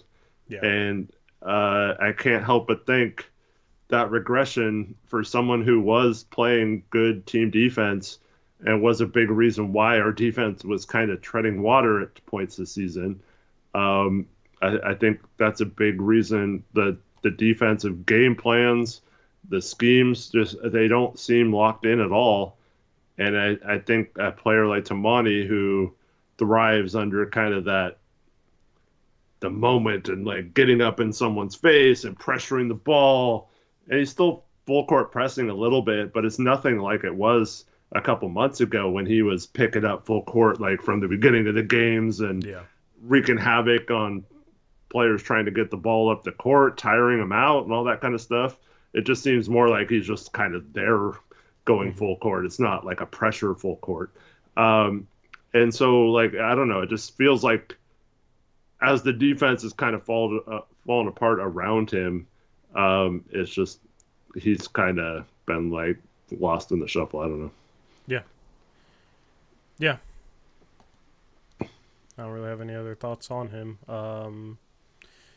Let me see who else have we not talked about. Let's talk about Jeremy and Scoot. Because I had several people who didn't watch the game ask what happened, why they only played 10 minutes. So Jeremy left the game early, and then it came out later. I'm not sure when they started talking about it in the Portland broadcast, but apparently his back flared up or something, and they ruled him out for the rest of the game. And then we found out Scoot got was it a thigh contusion? Or quad contusion. Quad contusion. Same thing. And you were talking about during this game, like Chauncey was getting on Scoot for not getting back on defense. Yeah, you want to bring up play 2? Yeah, I'll do that. And yeah, that's it.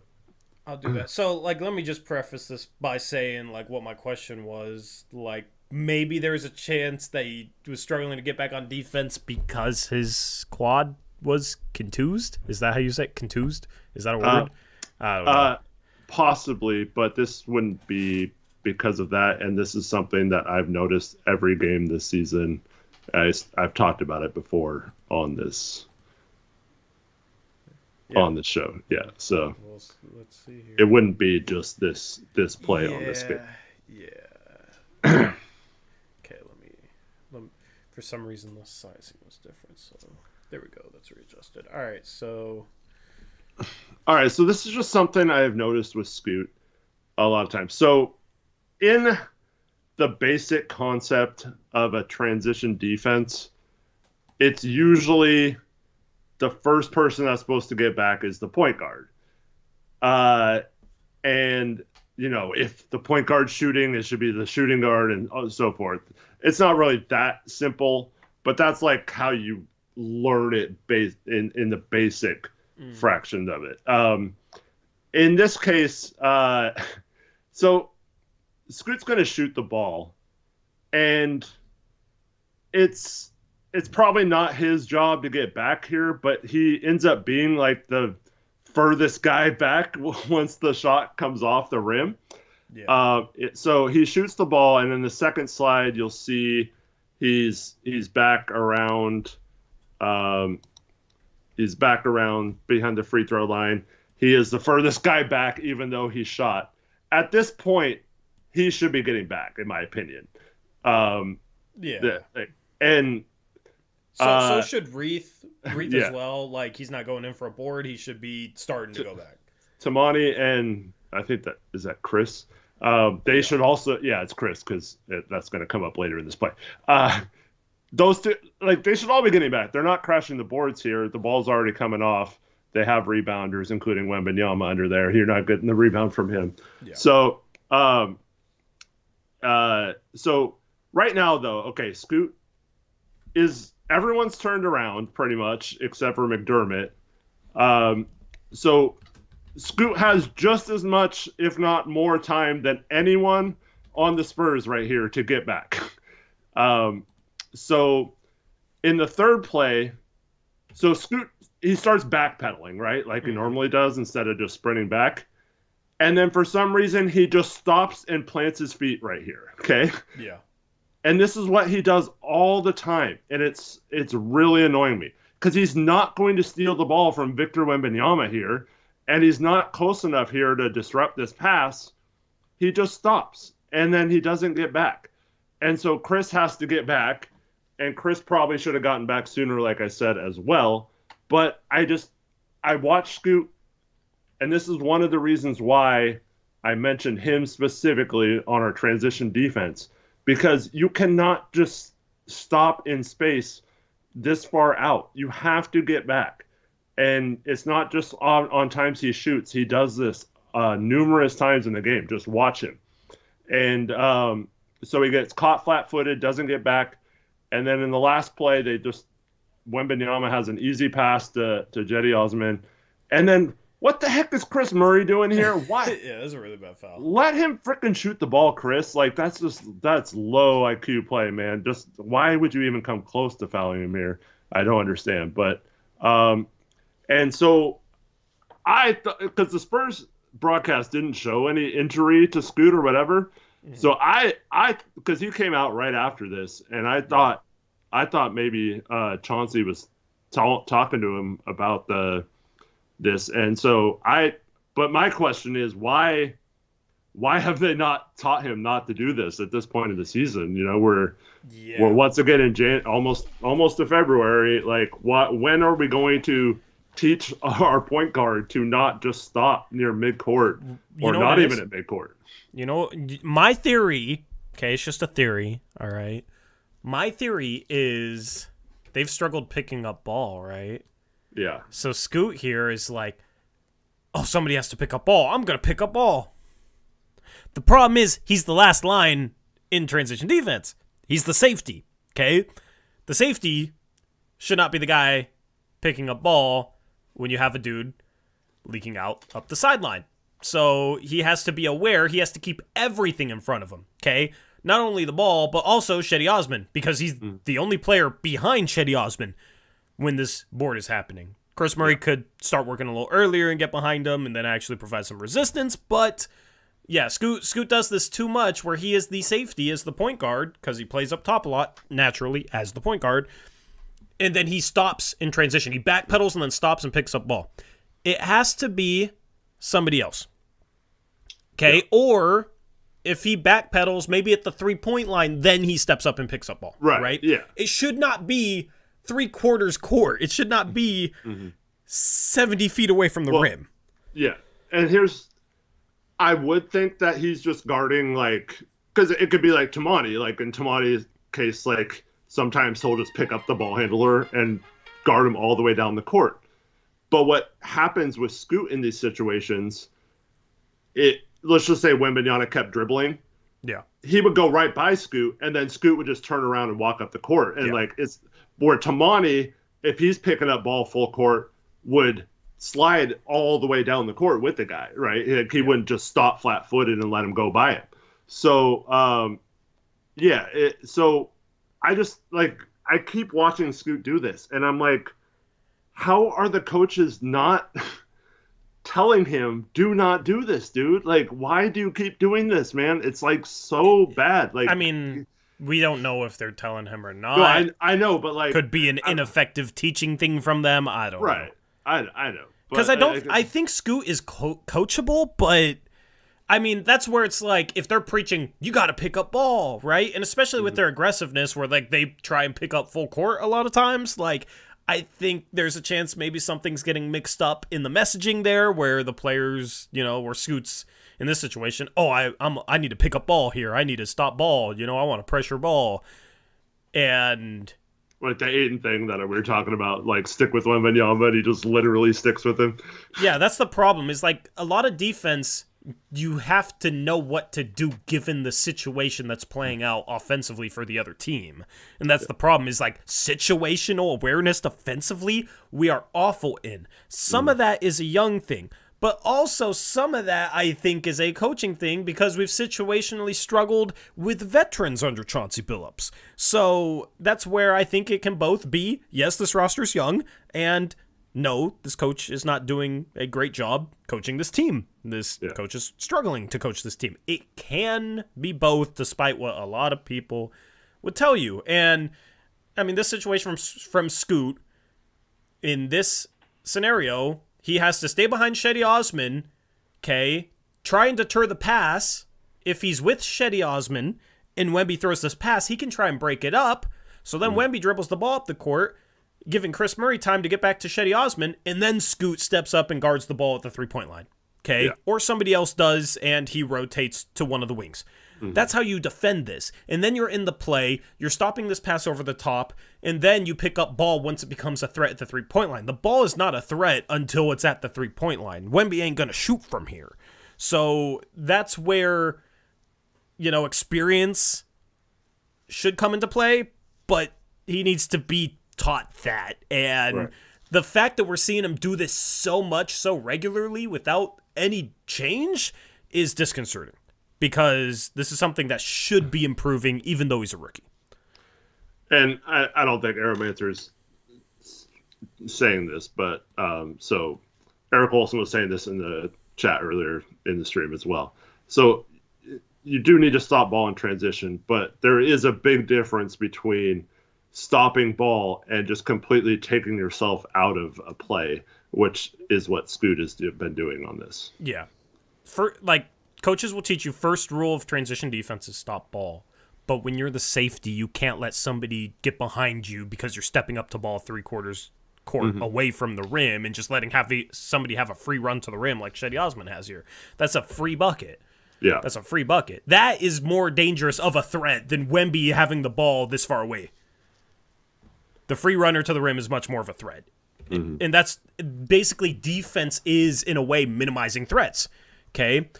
You want to try and make every shot as difficult as possible. You don't want to give up an open shot at the rim, right? In a two-on-one situation, if the guy off ball is spotting up for three and the other guy's trying to drive to the rim, you're going to pick up the ball so that they don't have an open layup and make them kick out for an open three, because that is less dangerous of a shot than an automatic lay-in. So that's what defense is about, is knowing how to minimize risk, being able to see situations and immediately calculate, which is going to be tough because the NBA is going to move fast for young players like Scoot, and that's where experience will help ultimately. But defense is about minimizing risk, minimizing damage, trying to have the trying to create the lowest efficiency shot for the offense as possible. Yeah. Well, you remember that? So this is reminding me because Eric Olson says stopping the ball doesn't mean at 3/4 court. That never even occurred to me. I instinctively run the hill back.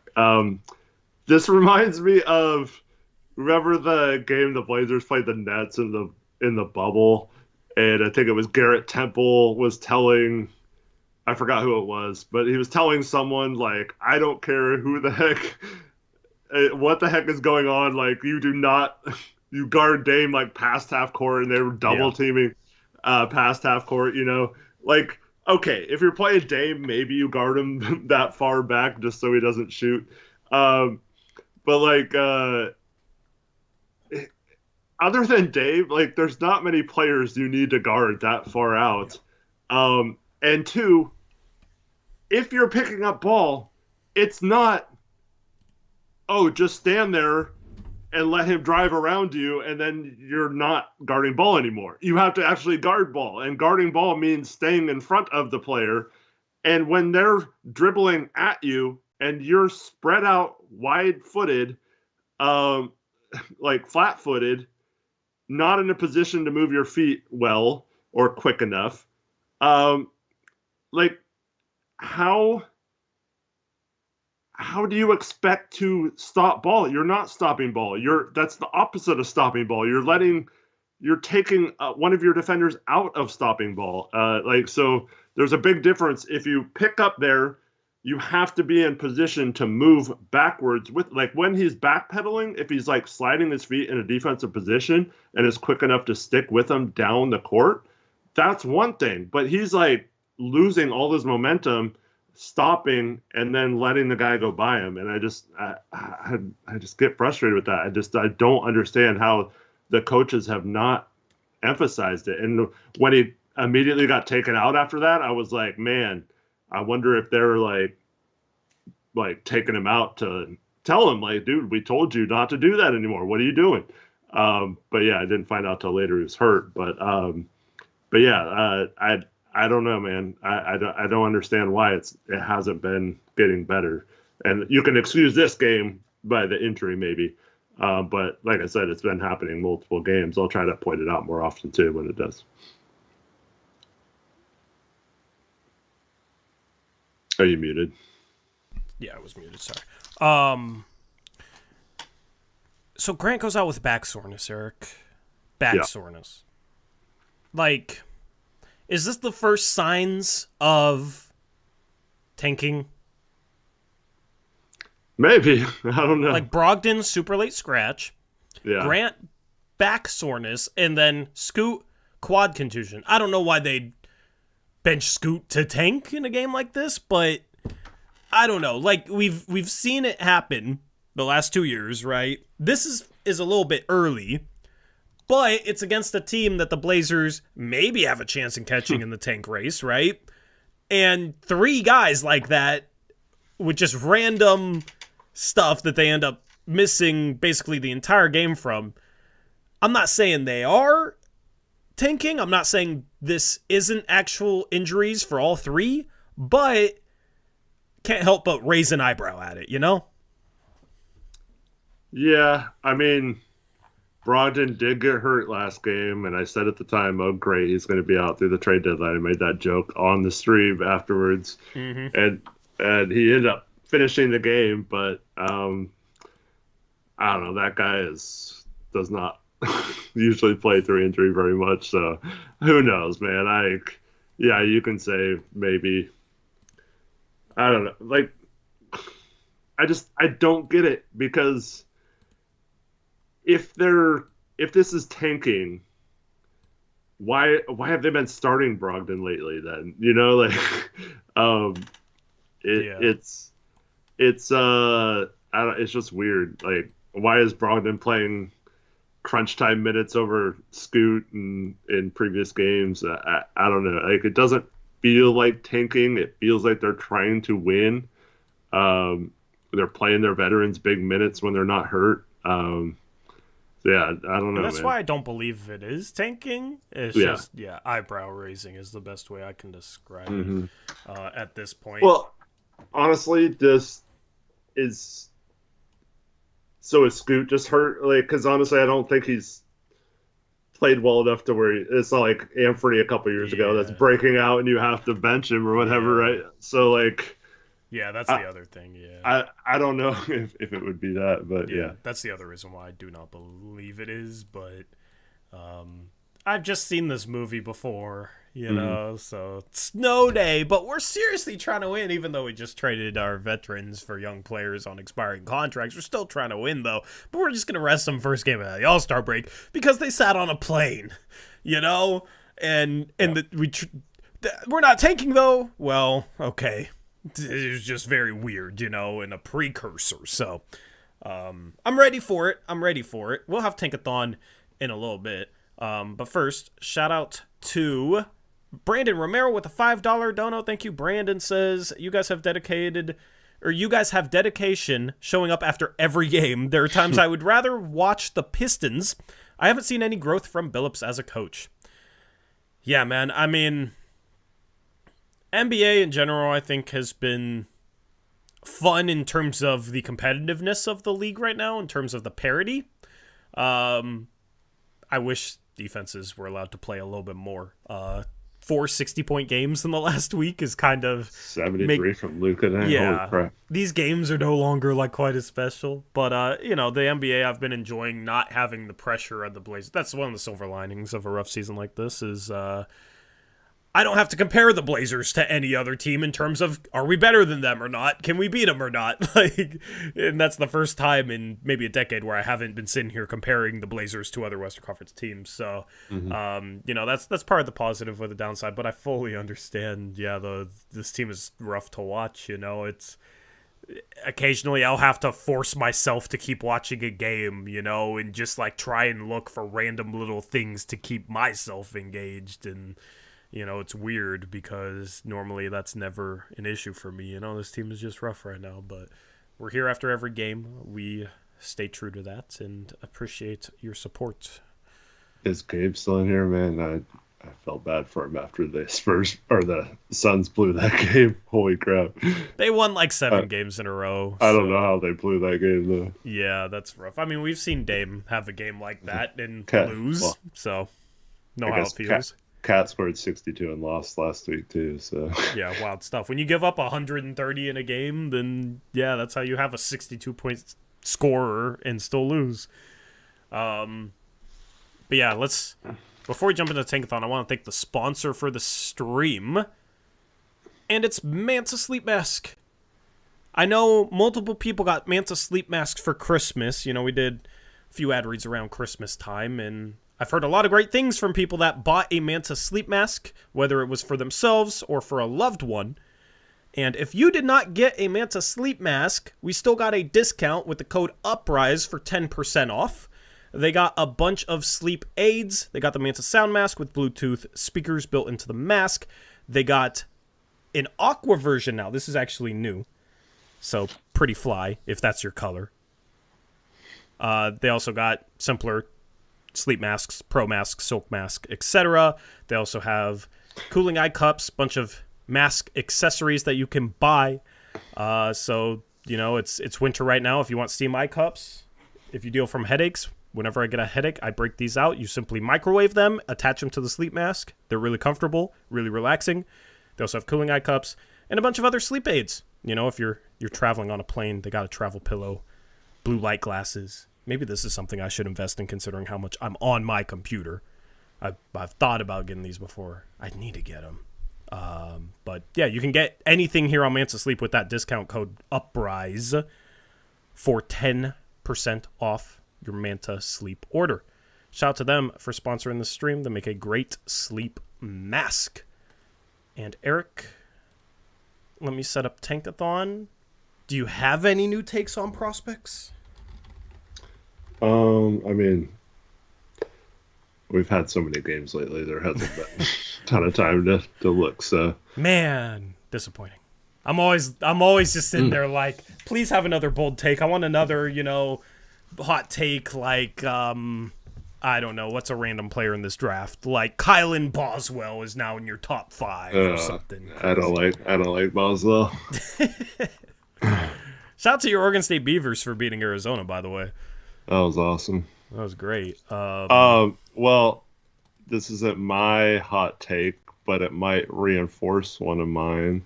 Oh, somebody was saying something nice about Chomchi on Twitter. I saw it.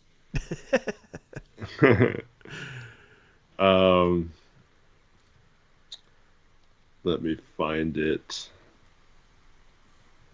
So this is Raphael Barlow, a draft guy. He says about Chomsky, very talented. I get the appeal. If I were his agent, I'd ride the wave all the way to the draft and let his stock soar through individual workouts.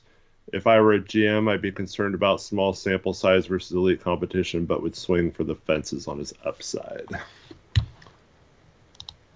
Once again, I have him like 7th on my board.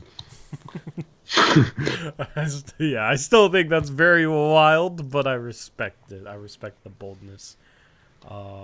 I hate consensus boards. I hate people.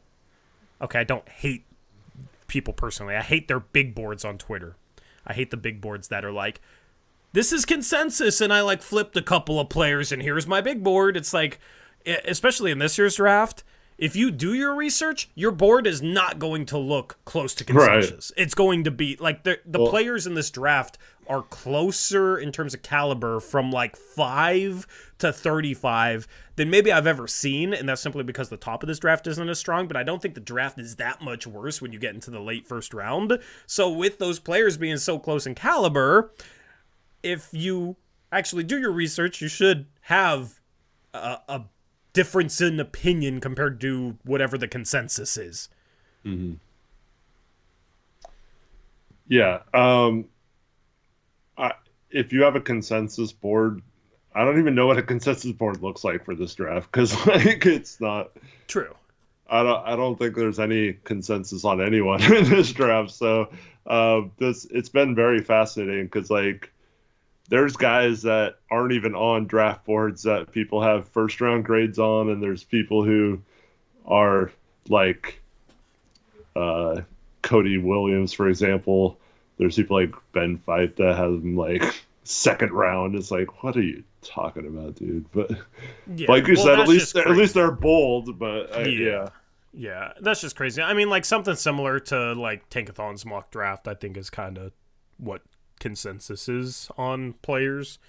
I think Tankathon does a good job of reflecting the consensus, and it's not like they do much in terms of like their own scouting and putting their own opinions into things, so no critique for them whatsoever.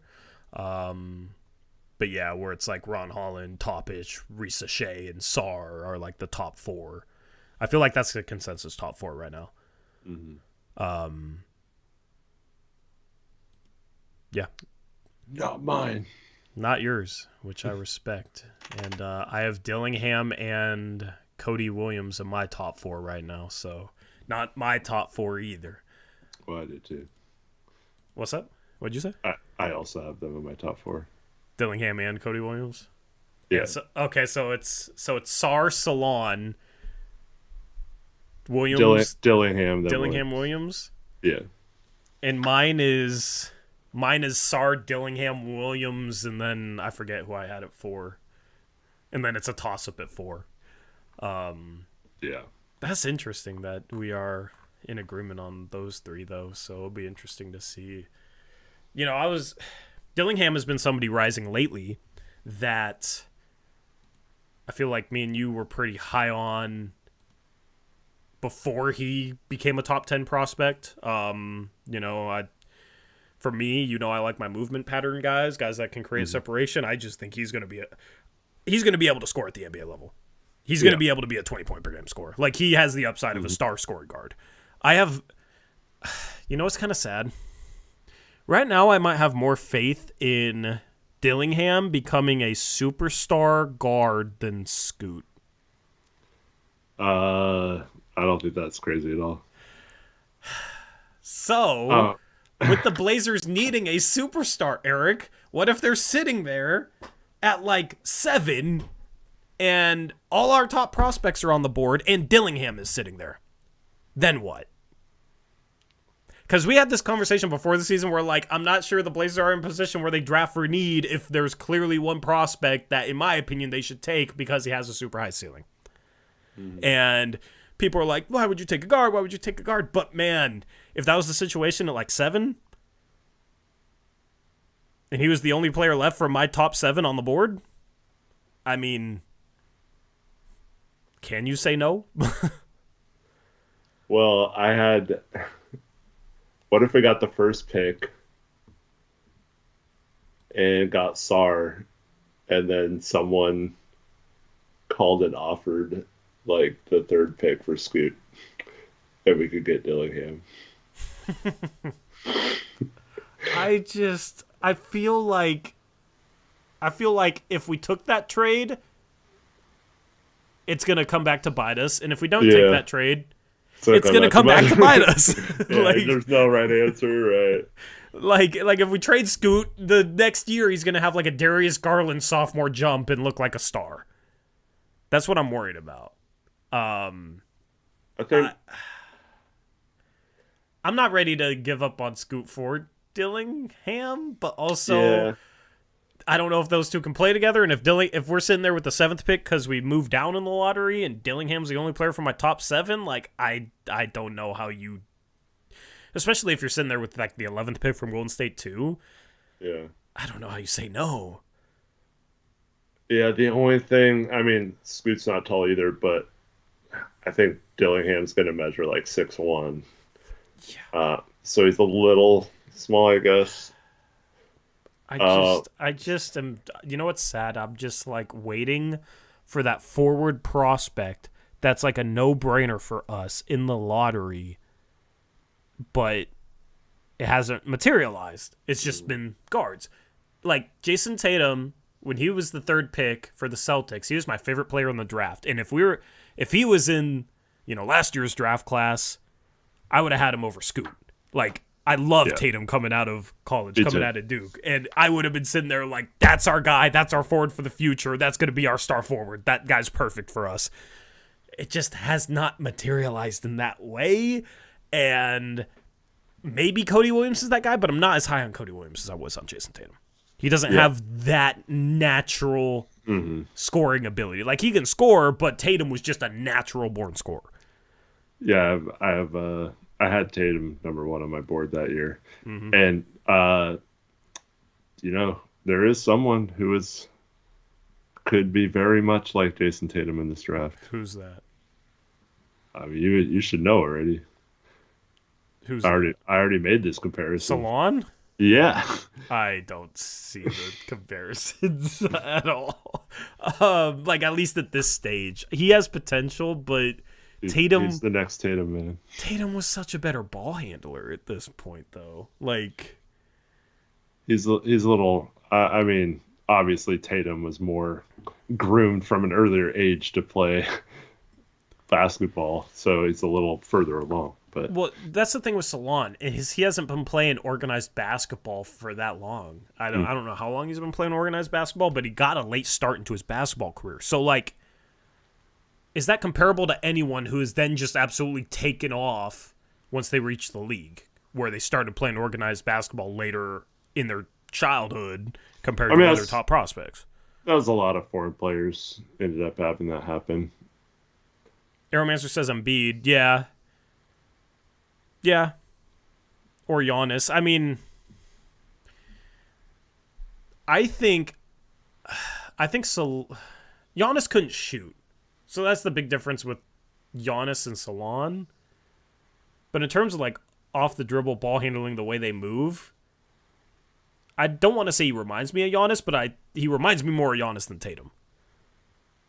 Where he's like gangly, just kind of like can move pretty well, but I don't know. Salon's gonna be... I need to watch more film on Salon. I've watched Salon, but... The thing that gets me is uses his body really well, and he shoots like mid range like Tatum does. He gets the defender on his back and then uses space to clear out. I just think he's not pretty much of a mid range shooter though, is he? He doesn't shoot a ton of mid range, but he's starting to do it more, and I think it's I don't know. I feel like a little bit's the competition, but he does a great job of using his size to shoot over the top of players. Here's the thing. From mid range, he has to raise his set point. From what I've seen, a lot of great mid range shooters in the mid range, they'll have a higher set point. For the NBA, yeah, for sure. And he has a little bit of a lower set point, but then when it comes off his hand, there's a lot of vertical movement. It's hard to have good touch from mid-range the way he shoots the ball from three. And I've seen some of his mid-range shots that haven't looked too good to me because he tries to shoot it the same way. He just needs to... Devin Booker does this, Kawhi Leonard does this, where from mid-range, they'll have a much higher set point. Especially Devin Booker. Devin Booker mid-range, he has a super high set point. So that's something for him to learn.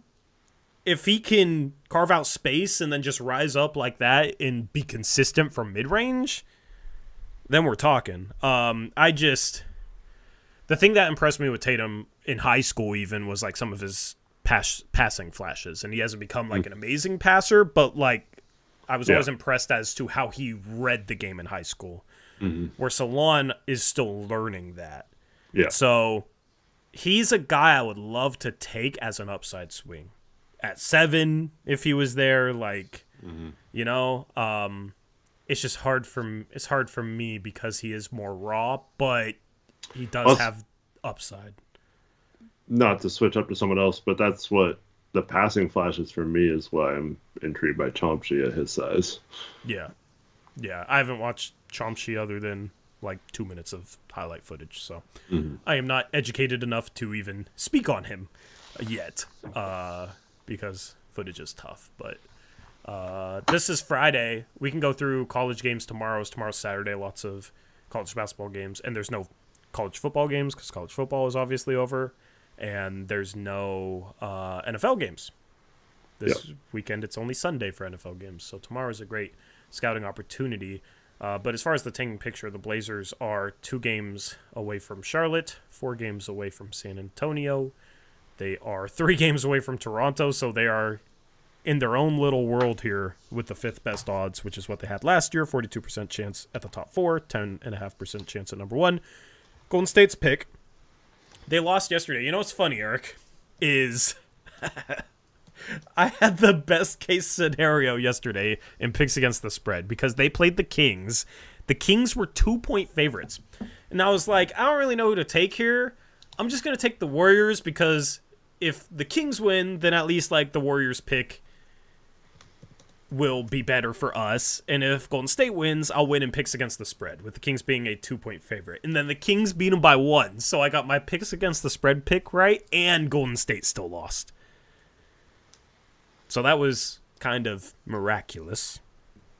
Mm-hmm. And that's why I'm number 1. All right, let's simulate this thing and scroll up from the bottom like we normally do. At 14, Utah to OKC. At 13, LA to New Orleans. It's going to be interesting to see how many representatives they have to have there this year with all the traded picks. They're going to have a bigger stage. At 12, Houston to OKC. At 11, Chicago. At 10, Golden State to Portland.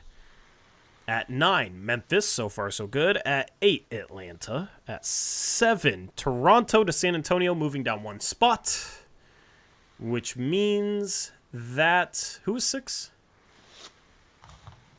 Or no, who was 7? 7 moved up. I don't know who 7 is. At 6, it should be Portland, though. At 6 is Charlotte, meaning the Portland Trail Blazers have moved up into the top 4. Houston. Let's go! Chat couldn't hear you over you screaming, "Let's go." What'd you say? What? I finally got to play the "Let's go" clip. Oh. For the first time. I've I had it can't- waiting in here. I can't hear when you play. I know. That's what's funny. Oh, I actually scrolled up. Portland's 4. Go ahead. What were you saying? I said Houston's pick moved into the top 4 from Brooklyn. That's unexpected, yeah. Detroit wins again, Eric. Okay. Detroit wins again. 4-10 isn't bad. Yeah, so mock draft time. People have been begging for a mock draft. We'll do it quickly, though. Detroit at 1 probably takes Sar, right? Yeah. Yeah. Sure. I mean, who else would they take? Topic is a terrible fit with their young core. Maybe Holland? I mean, I feel like Holland isn't a good fit either. Yeah. Like, I think Sar is a good fit. Like him and Duran, and then... Yeah. Yeah. I think they go Sar. San Antonio at 2. They got 2 and 7. Toronto gets screwed. They lose their pick. Who does San Antonio go with? I think they could take Topic here. Topic? Okay. Or I don't know if Dillingham's going to be that highly thought of by everyone, but I can see him going Dillingham too. Yeah. I feel like Topic is like San Antonio's type of player, you know, foreign. You know, they've had success with, you know, Ginobili and Tony Parker and now Wemby, so Topic kind of in that mold. And then 3, Houston. I feel Houston has prospects at every position. So they probably... I don't know. Do you have anybody in mind for Houston at 3? Chat, let us know.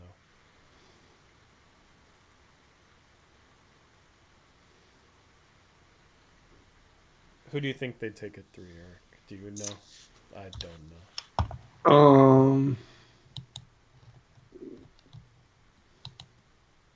Who did you go with at 2? Topic. Okay.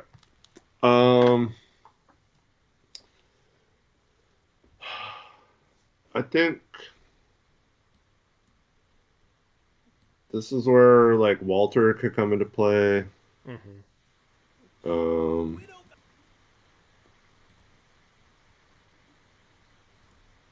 I could see Ime liking Holland because he plays defense. True.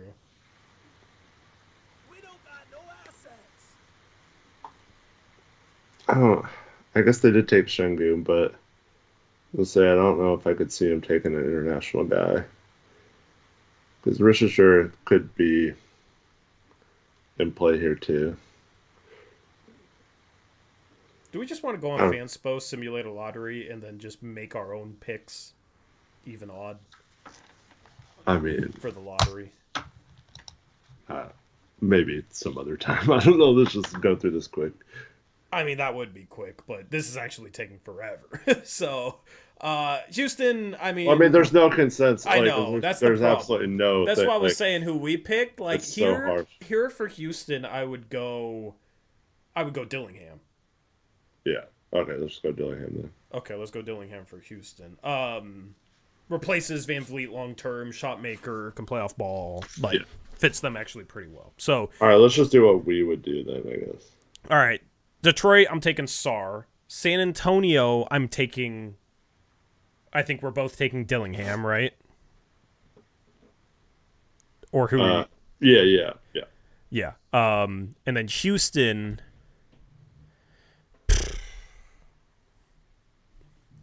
This is actually tougher now because I don't like Topic for them either. Dude, our mock draft streams in the off season are going to be 10 hours long.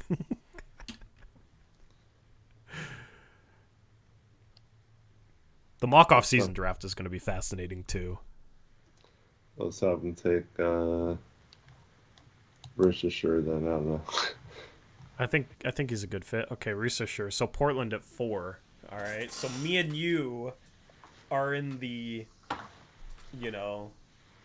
are in the draft room, right? We're running the Blazers. You're the GM. I'm the owner, okay? You're probably campaigning for Salon here. I'm probably campaigning for Cody Williams. Yeah, I mean, I could be talking to Cody Williams. But I don't want to be the owner that meddles. You know what I mean? I don't want to be a Jerry Jones, but also, like, can we get Salon at 10? I mean, dream would be Cody Williams for Salon at 10. I would cry if he's not there at 10, though. The owner consoles the GM in the draft room. He ends up being the next Giannis or whatever, or Tatum, like I said. And don't do it. Yeah, no, I'm fine with Cody Williams. I have him top 4 anyway, so it's not that big of a reach. But yeah, dude, if we could get both of them, oh my goodness. See, chat. That we have our forwards of the future. Yeah, and this is part of the reason why I want to trade Jeremy Grant for assets, so that maybe we could take a Cody Williams at 4 and then move up from 10 or whatever the Golden State pick is to get Salon 2. Yeah. That's why you want a bunch of picks in a rebuild, so you can maneuver around the draft, identify guys that you want that you think are going to be really, really good, and then go out and get them.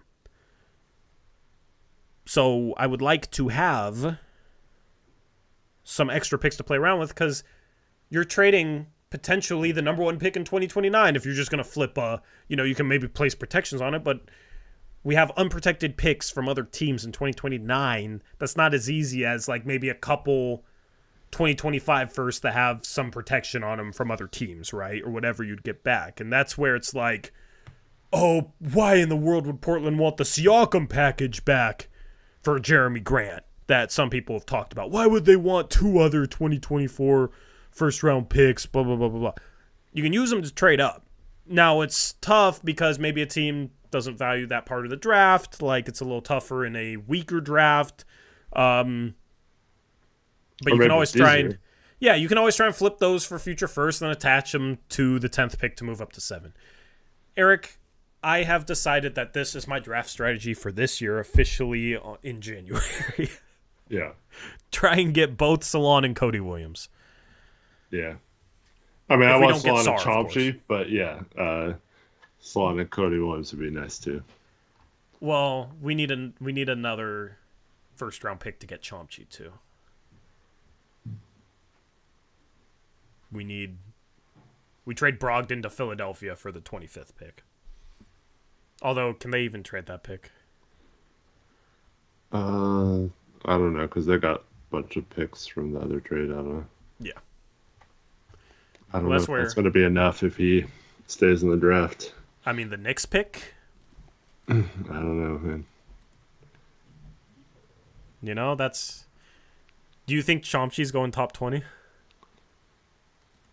I think he could.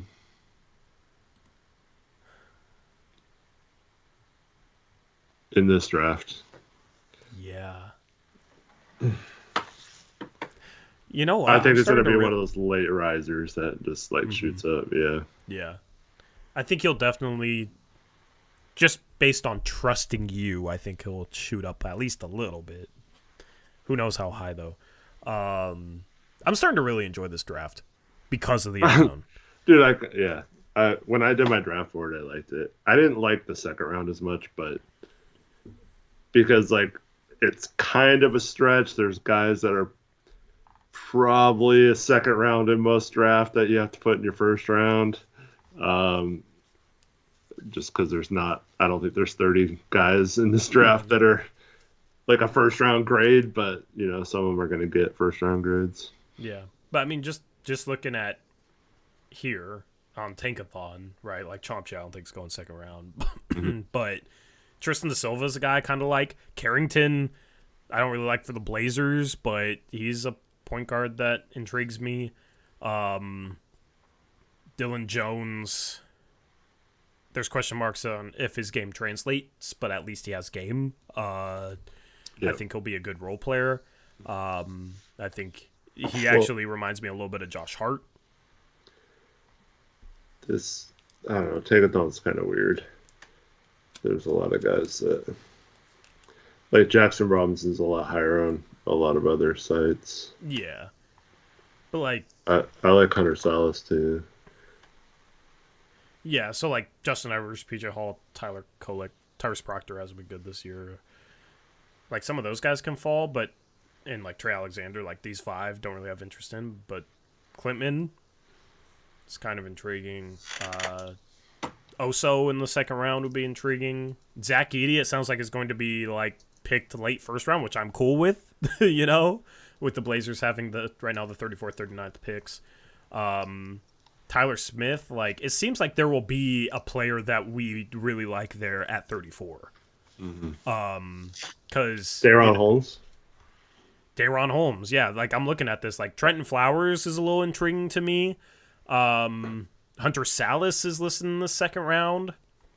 Melvin Aginsa, I need to see his measurements because he's listed as 6'8", but I don't think he's actually 6'8".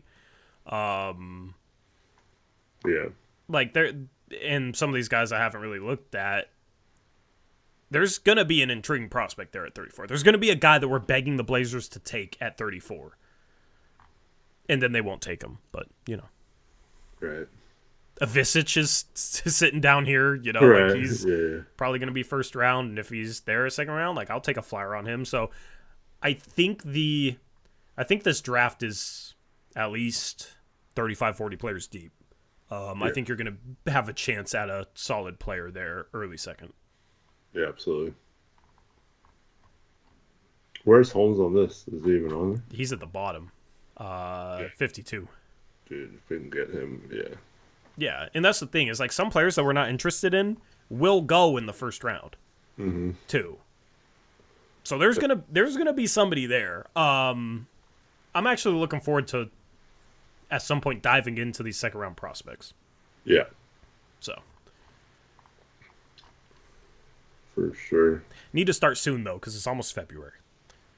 So I guess we'll start tomorrow. We got it. Oh, it's almost March Madness. Let's go. I know. Let's look at games tomorrow as a part of this segment. Games to scout. This is just top 25. Kansas, do they have a player worth scouting? Well, I have Ken McCullough. And McCullough. What's his name? Furphy or whatever is getting a lot of... He's getting some hype lately. I don't know if it's... if he's going to come out for this draft, but he's been rising up some boards if he's one and done. He feels like one of those second-year players that like breaks out as a second-year player and goes first round. Yeah. Clemson, Duke. Yeah, is a good PJ game. Hall versus a bunch of Duke prospects. Yeah. Yeah, Filipowski, Proctor. That's funny. During the Blazer game, I went through this and set it up for a bunch of games. Nice. So you can help me with this then. Baylor, Jacoby Walter, of course, and then Missy, or Messi, however you say his name. It's Missy, I think. Missy, yeah. He's a guy. I've watched Baylor sporadically this year. There was one game where I watched like 3/4 of it, and it was one of his best games. He was really impressive. So he's a guy to pay attention to. Mountain West is really good this year. They're probably going to have more NCAA tournament teams than Pac-12 or ACC. Arizona, Oregon. Arizona has Kylan Boswell, who's a guard, and then they got like Caleb Love. I don't think he'll get drafted. Do they have any front court player that's interesting? Arizona, I'm blanking. They have a bunch of fringe guys. Yeah. Larson. Yeah, Larson. Yeah. I mean, Oregon, they got Kwame Evans. Yeah. As a guy to scout. Kentucky with their guards. I mean, Kentucky has like 5 guys to scout, 6 guys to scout. I don't know. They have an NBA team. Yeah, that's set up. I have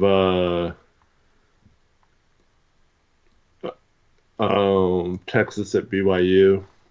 We watched Jackson Robinson versus Bill Mitchell and Texas. Pretty good test for him. And then Clemson, Duke, and Kentucky, Arkansas. And then you got Dayton at 3 p.m. on CBS Sports Network. That's Deron Holmes. Dayton's good this year. 16-2 behind him. So yeah, there's some good games, and this is just ranked teams. Florida State as well. I want to actually sit down and watch Jameer Watkins. And then is Cal playing tomorrow? Cal is not playing tomorrow. Never mind. I want to watch Jalen Tyson, too. So. Yeah, for sure. Anyway, these are some games to scout. Chat. It was not even on the screen. Rip. Nobody let me know. That's fine. We talked about it. We're good. There were some... I saw some games on your screen. I don't know. Anything else you want to talk about in this stream? I did have one thing from this game that we didn't talk about. Yeah, and then I'll answer Taylor's question after you go. The replay, the review that they did on the Keldon Johnson foul. Yeah. Why did they not call him reaching his whole arm across the body before he, like, can't they review that part of the play? Like, they can review that, right? I think they're supposed to. The rules so, are... And drives, he sticks out his whole arm, grabs him. That's a foul on a drive. And then they deemed that the swipe was clean and successful challenge, but he he clearly fouls Ant before at the beginning of the drive, so that was frustrating to me because that was back when the game was still and Ant was cooking. I don't really understand the full breadth of what they can and can't overturn depending on what's called or not called. Like, seems like every situation is different depending on if a whistle, what the call was on the floor compared to what's being challenged. Mm-hmm. So, and then speaking of refs, the Blazers chose not to pursue their protest of they leaked that they were going to and then said, nah, never mind, we made our point. Ugh. Man. I mean, not that it mattered. We talked about that. They weren't going to get it overturned. It was just like the principle of, like, don't let it leak then. You're trying to threaten the league with a protest to try and make your point as if that's going to... What's the league going to do? What's going to change? Like, I don't understand. You might as well go all the way because threatening a protest and then not actually protesting is pointless. I don't know. Yep. Taylor Packer asks, do you guys have any thoughts about the Rockets wanting both Brogdon and Rob? They could be an interesting trade partner. Yeah, that was an interesting little rumor that they want Robert Williams. And honestly, Eric, I'm sitting here like, okay, you want both these guys? Give us Cam Whitmore. Yep.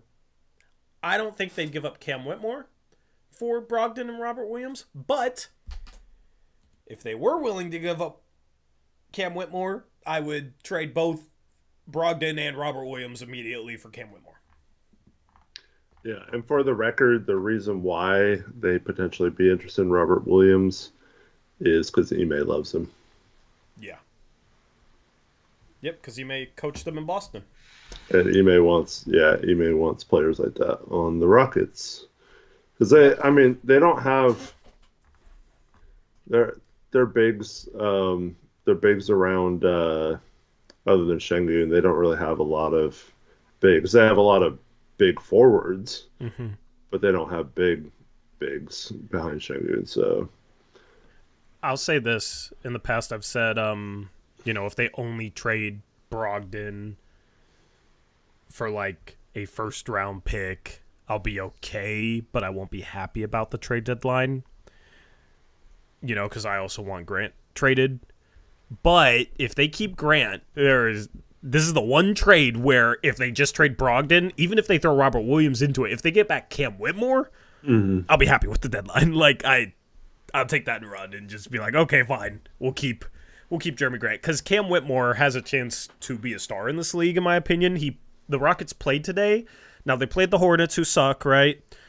Rockets beat them 138-104, but Cam Whitmore in 20 minutes, Eric, 24 points, 11 boards, 2 assists, 9 for 18 from the field, 4 for 9 from 3. He's been tearing up the G League.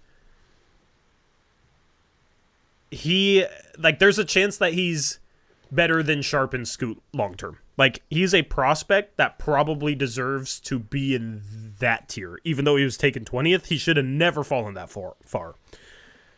It sucks because we were sitting here like fingers crossed that he would fall to 23.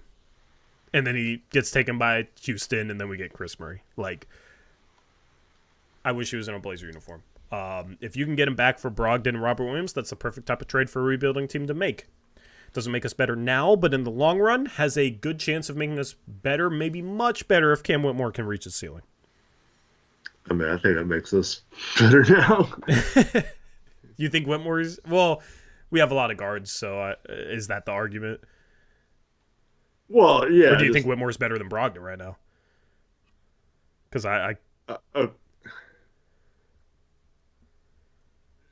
in a vacuum, probably not, but in our situation for our team, I think Whitmore would just be a cleaner fit than Brogdon is if we're healthy.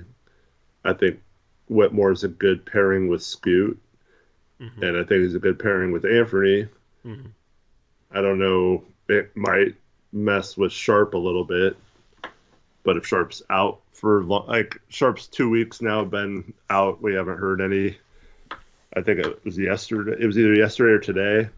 It's been 2 weeks now. We haven't heard any news about a reevaluation or anything. So I'm kind of worried he might be out longer. But that's just a guess. I haven't heard anything. But yeah, so that I don't know.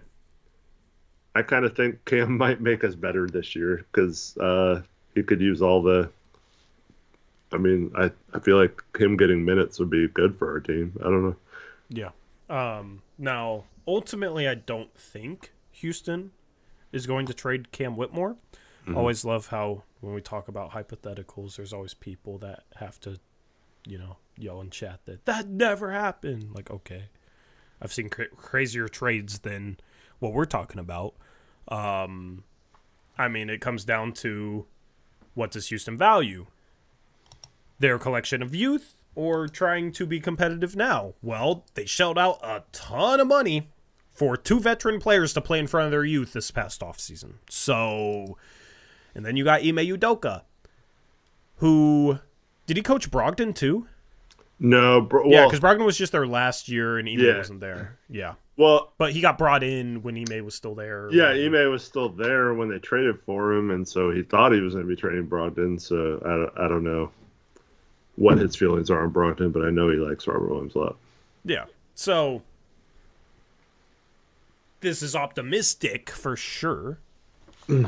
But if they want Brogdon and Robert Williams that bad, well, because there's a comment in chat, they'd trade Jalen Green before him. Well, guess what? Teams would trade for Cam Whitmore before Jalen Green. So the flip side of that is anybody trading them anything good for Jalen Green? Probably not. I think other teams would value Cam Whitmore more than Jalen Green right now. So if they're trying to get something valuable, they're not getting Malcolm Brogdon and Robert Williams for Jalen Green. If they do, I mean, I will scream Joe Cronin's name as I die on stream. Like, no thank you. Is Green that bad? He is not good. I don't think he's good. He plays terrible defense, is a shot chucker, takes terrible shots. He can have a hot shooting night, but that's about it, and he's a guard.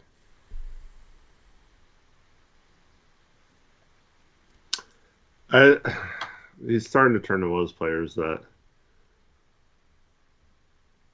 he could always be really good, put up numbers, but I don't know if it's ever going to equate to that on a winning team. Yeah.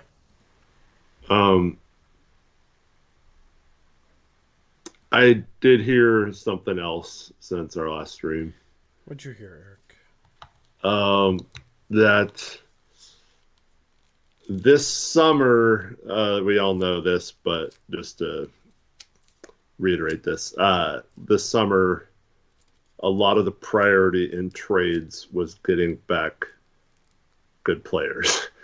That's how we got Brogdon and Robert Williams and Ayton, Camara, all those guys, right? And that was on purpose. Like, they wanted players like that. Like, I mean, we've talked about this on the show. Like, they thought they were going to be a little better than they were. They wanted players that could play, so it made the trade look better or whatever. And then, Robert Williams gets hurt and all that stuff. But yeah, I was said that their mindset right now is the complete opposite. That they're not really interested in players as much as getting picks back in trades. So they're just looking for picks. And you're hearing both. You heard this thing in the past and this thing now from the same place. Yeah. Interesting. I mean, so that should be their mindset. Yeah, I think that's good, right? Yeah, we'll see. I mean, at the end of the day, some people know that they can believe you, and some people will never believe you. At the end of the day, regardless. That's fine. Yeah, regardless of what we hear, the proof is going to be in the pudding, right? Yeah. Like, we're going to see their mindset depending on what they do. JP Sammy says he doesn't think that's true because that makes sense. But Eric, you're making too much sense right now. This is not the Blazers that I know. It's just okay. So, like, there was a time last year, right, when I said the Blazers were like hot and heavy after Jared Vanderbilt. Yeah. And then like a day later, Shams tweets that were like all over Jared Vanderbilt, right? Mm-hmm. We didn't trade for Jared Vanderbilt, right? So like, it doesn't mean like any, like, the Blazers could be sitting here saying they want to trade for draft picks, but they might not get any trades for draft picks. That doesn't mean they weren't trying to get draft picks, or I was wrong or whatever. No, or for sure. That it could be that, my information wasn't correct, of course. But like, that's what happens. Like, all these rumors, it takes two teams to tango. Like, I shouldn't have guaranteed that we trade for Jaylen Brown. I got a little cocky, I guess, but that was back when I thought that the Blazers were interested in doing moves like that. And like, how was I supposed to know they would completely go against everything they said and everything they told Damian Lillard and not explore any of these type of moves, right? So, like, they didn't actually want to get better and win with Dame. And so, like, that's just, like, I was being told, Dame was being told, all these people were being told that was their mindset heading into the offseason, and that wasn't. It didn't end up being true. Yeah. But, like, I don't know. There's lots of, like, the Blazers definitely wanted Cam Johnson last year. It doesn't mean they're going to get Cam Johnson. Like, so it's not wrong that they wanted him. You know what I mean? Like, no, 100%. And I wasn't making a point about your intel specifically. I was making a bigger point about you're going to hear this and that. You're going to hear stuff that probably conflicts. Like, at the end of the day, and here's maybe the difference compared to going after Jared Vanderbilt, is it's easier to trade a player away than it is to trade for a specific player, because you're one team trading a player away to one of 29 teams compared to being one of 29 teams trying to trade for the same player, hypothetically, right? Not that every team was going after Jared Vanderbilt, but there's one player and then there's a bunch of teams. When you're on the side of the player, then you're in a little bit more control, if that makes sense, is kind of how I view things. But at the end of the day, it comes down to another team has to value Jeremy Grant like the Blazers value Jeremy Grant, or they have to trade what the Blazers think they should get back in a Jeremy Grant trade. And then it becomes a conversation, and this is maybe where it gets iffy on, like, what truly is their thinking, then it becomes a conversation of, okay, well, do the Blazers simply overvalue Jeremy Grant and want to get back a bunch of young players and picks for him, but just expect way too much? Is it the market, for whatever reason, teams aren't offering as much as we think they should be, or we think they are? Obviously, at the end of the day, there can still be a lot of mystery in terms of what the true thinking of the front office is because of the variables at play. So I guess I shouldn't portray it as a way like we'll know for sure at the end of the day, because there's a chance that we won't. But for the record, everything I don't think they have any interest in trading Jeremy Grant. But like you've said many times, I hope that's just yeah. posture. I mean, I guess the way I'd word it is, if they do come out and they trade Malcolm Brogdon for picks and they trade Jeremy Grant too, then that confirms that that's their mindset. Yeah. If they don't, it's more iffy. Yeah. Because then all those variables are possible. Okay, so once on Reddit had a Blazers person call me out and say that I don't know anything. Reddit hates us. Yeah. But this was like someone who works for the team. So, yeah. Well, you're talking about way back when? This is last year. Yeah. Yeah, last year. Talking about him. Yeah. Yeah, so he mentioned in that thing while ripping me that since he works for the team, he hears stuff all the time, and he would never like come out and say any of it or whatever, even though we know that's not true. But yeah, and I know that he's heard stuff that hasn't added up either. But yeah, go on. If that person or any person, including woes, shams, every person, if they just told everyone every time they heard something, like 99% of the crap they said would be wrong, and they would have no credibility, right? Mm-hmm. So, like, because, like, everyone hears all kinds of stuff, you know? And so, for me, I've said this many times, I just like to talk about it with you guys if I hear something and I'm allowed to talk about it. So, like, I like talking to you about it. I'm not trying to say I'm an insider or be an insider or whatever. I just like to tell you guys what I hear. Doesn't mean it's right. It doesn't mean it's going to be right, because most of the time that information ends up not happening because, you know, the Blazers could want to trade for a certain player and he might not be available, or he's traded to the LA Lakers for seemingly nothing, and Utah gets very little for Jared Vanderbilt, and the Blazers are sitting there being like, what the heck? We thought we had to deal with them. So, like, yeah, that's the frustrating part. Yeah. Anyway, at the end, at the end of the day, like, Woj and Shams have direct contact with a bunch of agents. But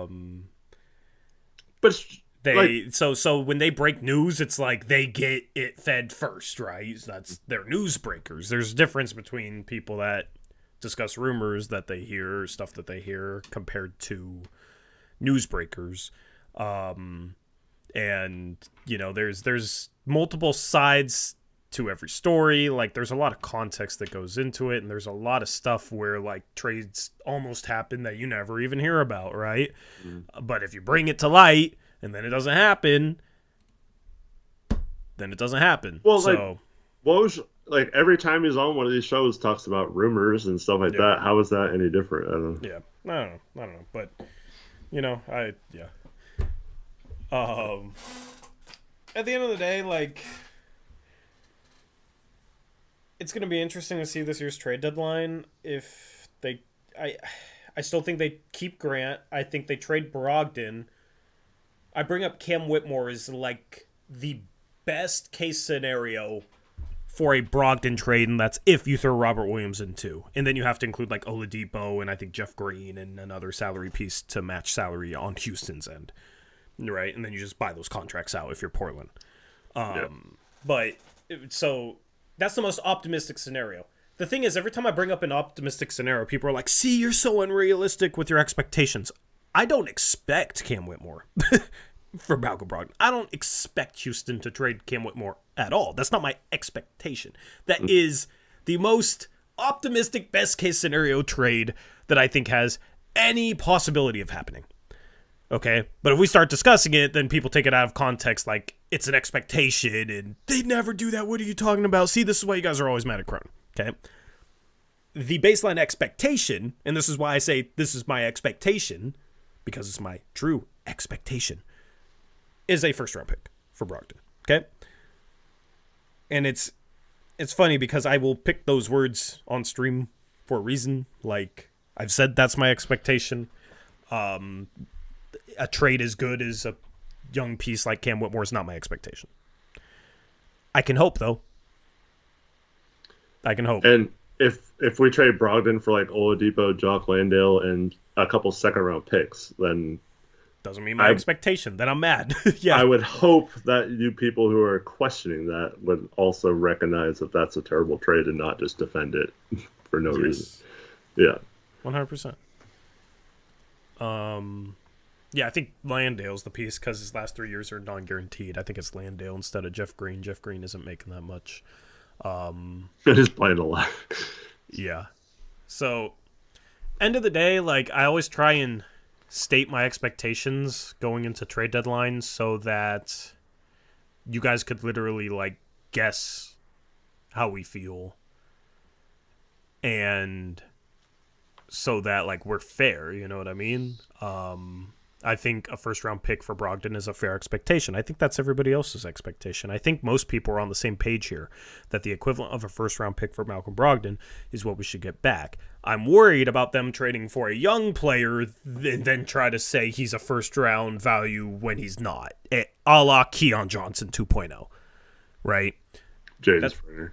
Yeah, like if they trade for Jaden Springer, Marcus Morris in the second, then we're going to have a conversation. Mm-hmm. Okay? So, but the thing is, we trade for Jaden Springer, and a bunch of people in the Blazers fan base will convince themselves that Jaden Springer is a really good young prospect, and it's a good trade for the Blazers because of it. They will drink the optimism juice. See, we'll see. Like I said, I don't know if I'm buying this necessarily, but I mean, I don't think you're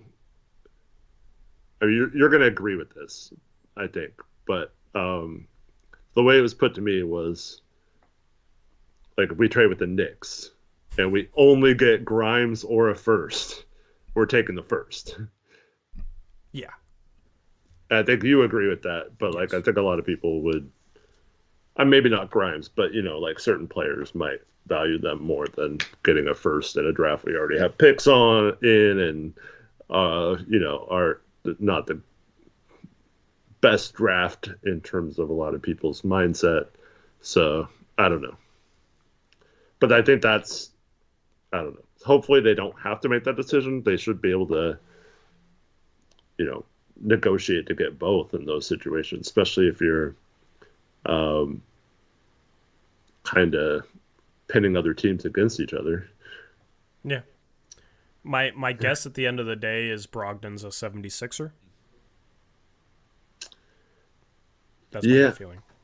I still think it's the Knicks, but I don't know what the 76ers are going to do, man, because I don't think they want to ruin their salary for next year. How much cap space do they have projected? It's anywhere between like 40 and 80 million. Yeah, I mean, they'd still have up to 60 million with Brogdon then, right? Well, maybe they'd have to let, like, Tobias and a bunch of people go, but yeah. Yeah. I just think they're too good this year not to try and add. I think Brogdon makes a ton of sense for them.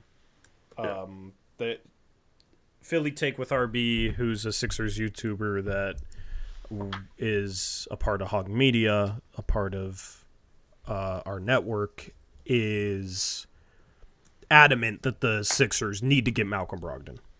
Yeah. I'm gonna ask him what's the best package he would give up for Malcolm Brogdon. He's on the East Coast, or else I'd text him right now. But I want to hear his best package. And then next stream, our next post-game stream's on Sunday. Hopefully we're happy on that stream. If we're upset, maybe I'll forget, because I'll be upset because if we need the Niners to win. Me and Eric are Niners fans, in case anybody doesn't know already.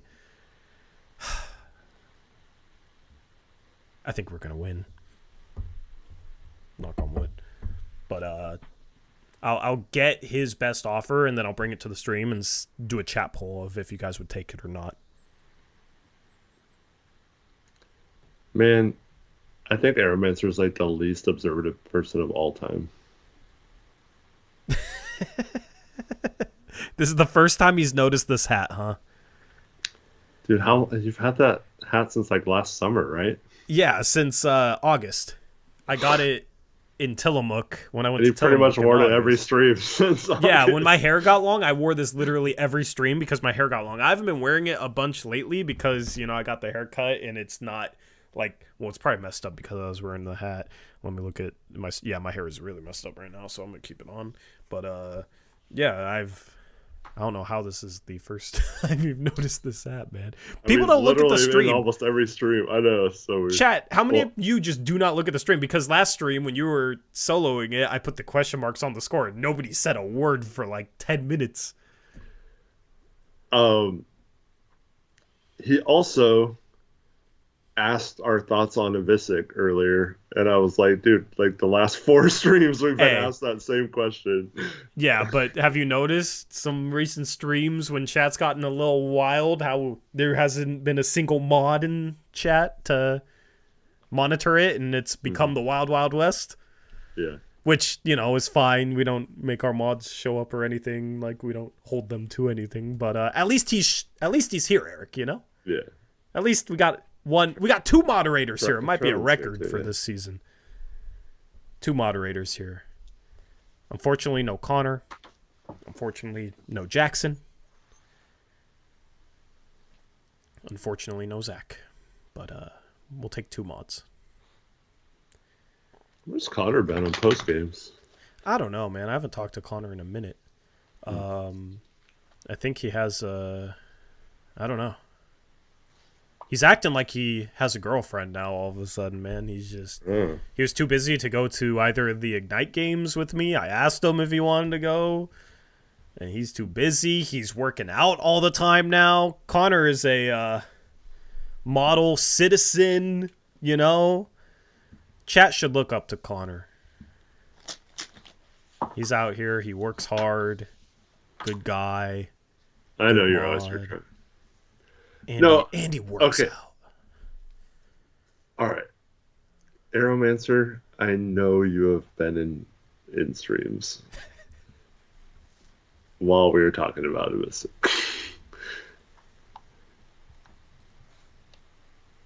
Has he? Yeah. Eric Olson, I said model citizen, not model like a supermodel. I know I'm gassing up Connor, but no offense to Connor. He's not an IG model or anything. He could be, maybe, if he tried, but he's not. It's just funny because the previous so we talked about Avicic that one stream, and then each stream since then we've had at least one person ask us our thoughts on Avicic, and then he asked tonight. Like, I thought for a second it was a joke just because it keeps happening every stream, but yeah. I mean, I'll give him the benefit of the doubt. I know, I'm just messing with Arrow. He just we're white noise to him, which is fine. I wasn't going to say anything until he said he didn't notice your hat. And now I'm like, man, do you just not pay attention at all? Reed Shepard's good. I don't know how high I should have him. I don't know what his upside is, but he'll be a good role player in the league. Very confident of that. Yeah.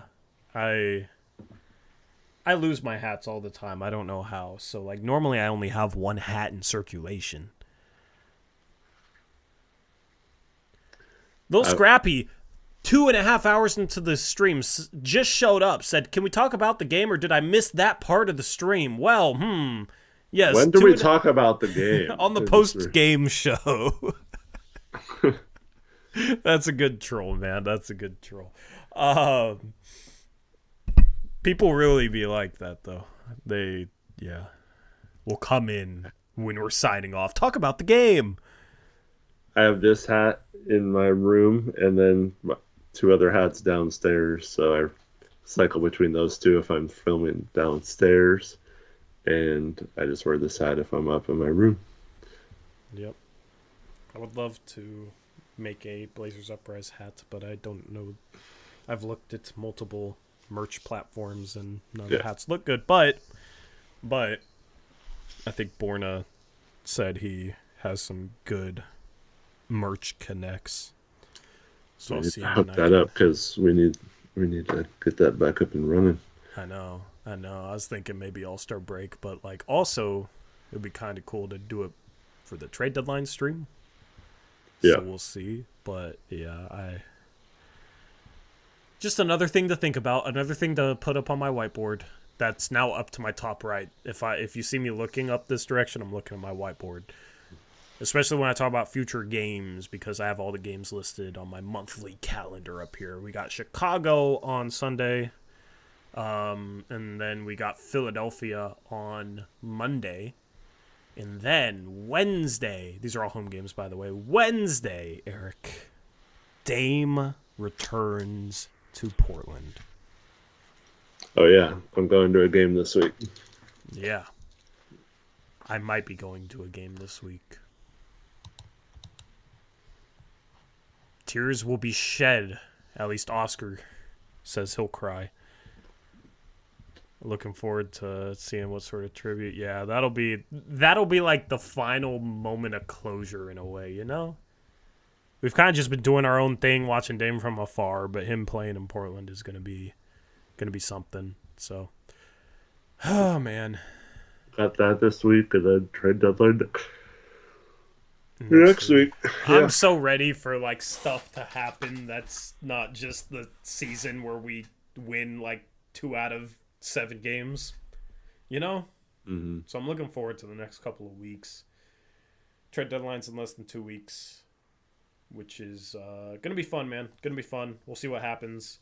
I think it's time I turn on my ringtones, I guess, although it's going to be impossible to sleep. You haven't been sleeping. You've had a better sleep schedule, right? Dude, I've been working, man. I've been. Yeah, that's what I'm saying. Like, you know. Yeah, I've been working my ass off with this media network. So yeah, I've been waking up pretty early, meetings and such. Little Scrappy 50 Cent says Doc doesn't deserve a chip. I have some bad news for you, man. Yeah. He already has one. So. Yeah. Sleep will make you happier, says Eric. Yes, especially if you sleep in a Manta sleep mask. #ad. Link in description. Promo code Uprise. 10% off. Shout out to Eric Olson for the assist.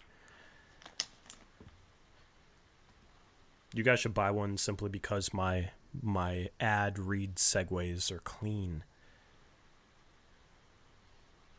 Eric Olson says, see, I'm helping the plug. Absolutely. Appreciate it. Anything else, Eric? No, thanks everyone for watching. Like Tori said, we'll be here Sunday night. We'll either be super pumped up or super depressed. So just bear that in mind when you tune in. Yeah. But yeah, hope to see you all there. And yeah, I mean, I don't know. Hopefully we can focus on the game a little bit. Yeah, be ready for multiple tweets on Sunday from me in all caps. Good or bad? Good or bad, yeah. You know, like last game. Run the ball to McCaffrey. And then they run the ball to McCaffrey 40-yard touchdown, and then it's like a let's effing go or something like that. That's going to be my Twitter on Sunday. Hopefully it's a lot of let's effing goes. Anyway, appreciate you guys for hanging out with us. Enjoy the rest of your Friday and Saturday, and we'll catch you again on Sunday after the Blazers take on the Bulls at home. Should be a winnable game. We'll see who plays and who's scratched, and we'll see if we have any new trade rumors, and that should be a fun stream. Gonna try and have Rich on sometime next week. We got 4 post-game shows. If we're losing a bunch of games, he's comedic relief from the misery of losing a bunch of games. So I enjoy his company. So might try and get him up here on a stream. But other than that, thank you everyone for tuning in. And we're out of here. We'll catch you Sunday night. Shout out to Manta. Check out the link in the description. Promo code Uprise for 10% off. And until next time, as always, peace out. Go Blazers.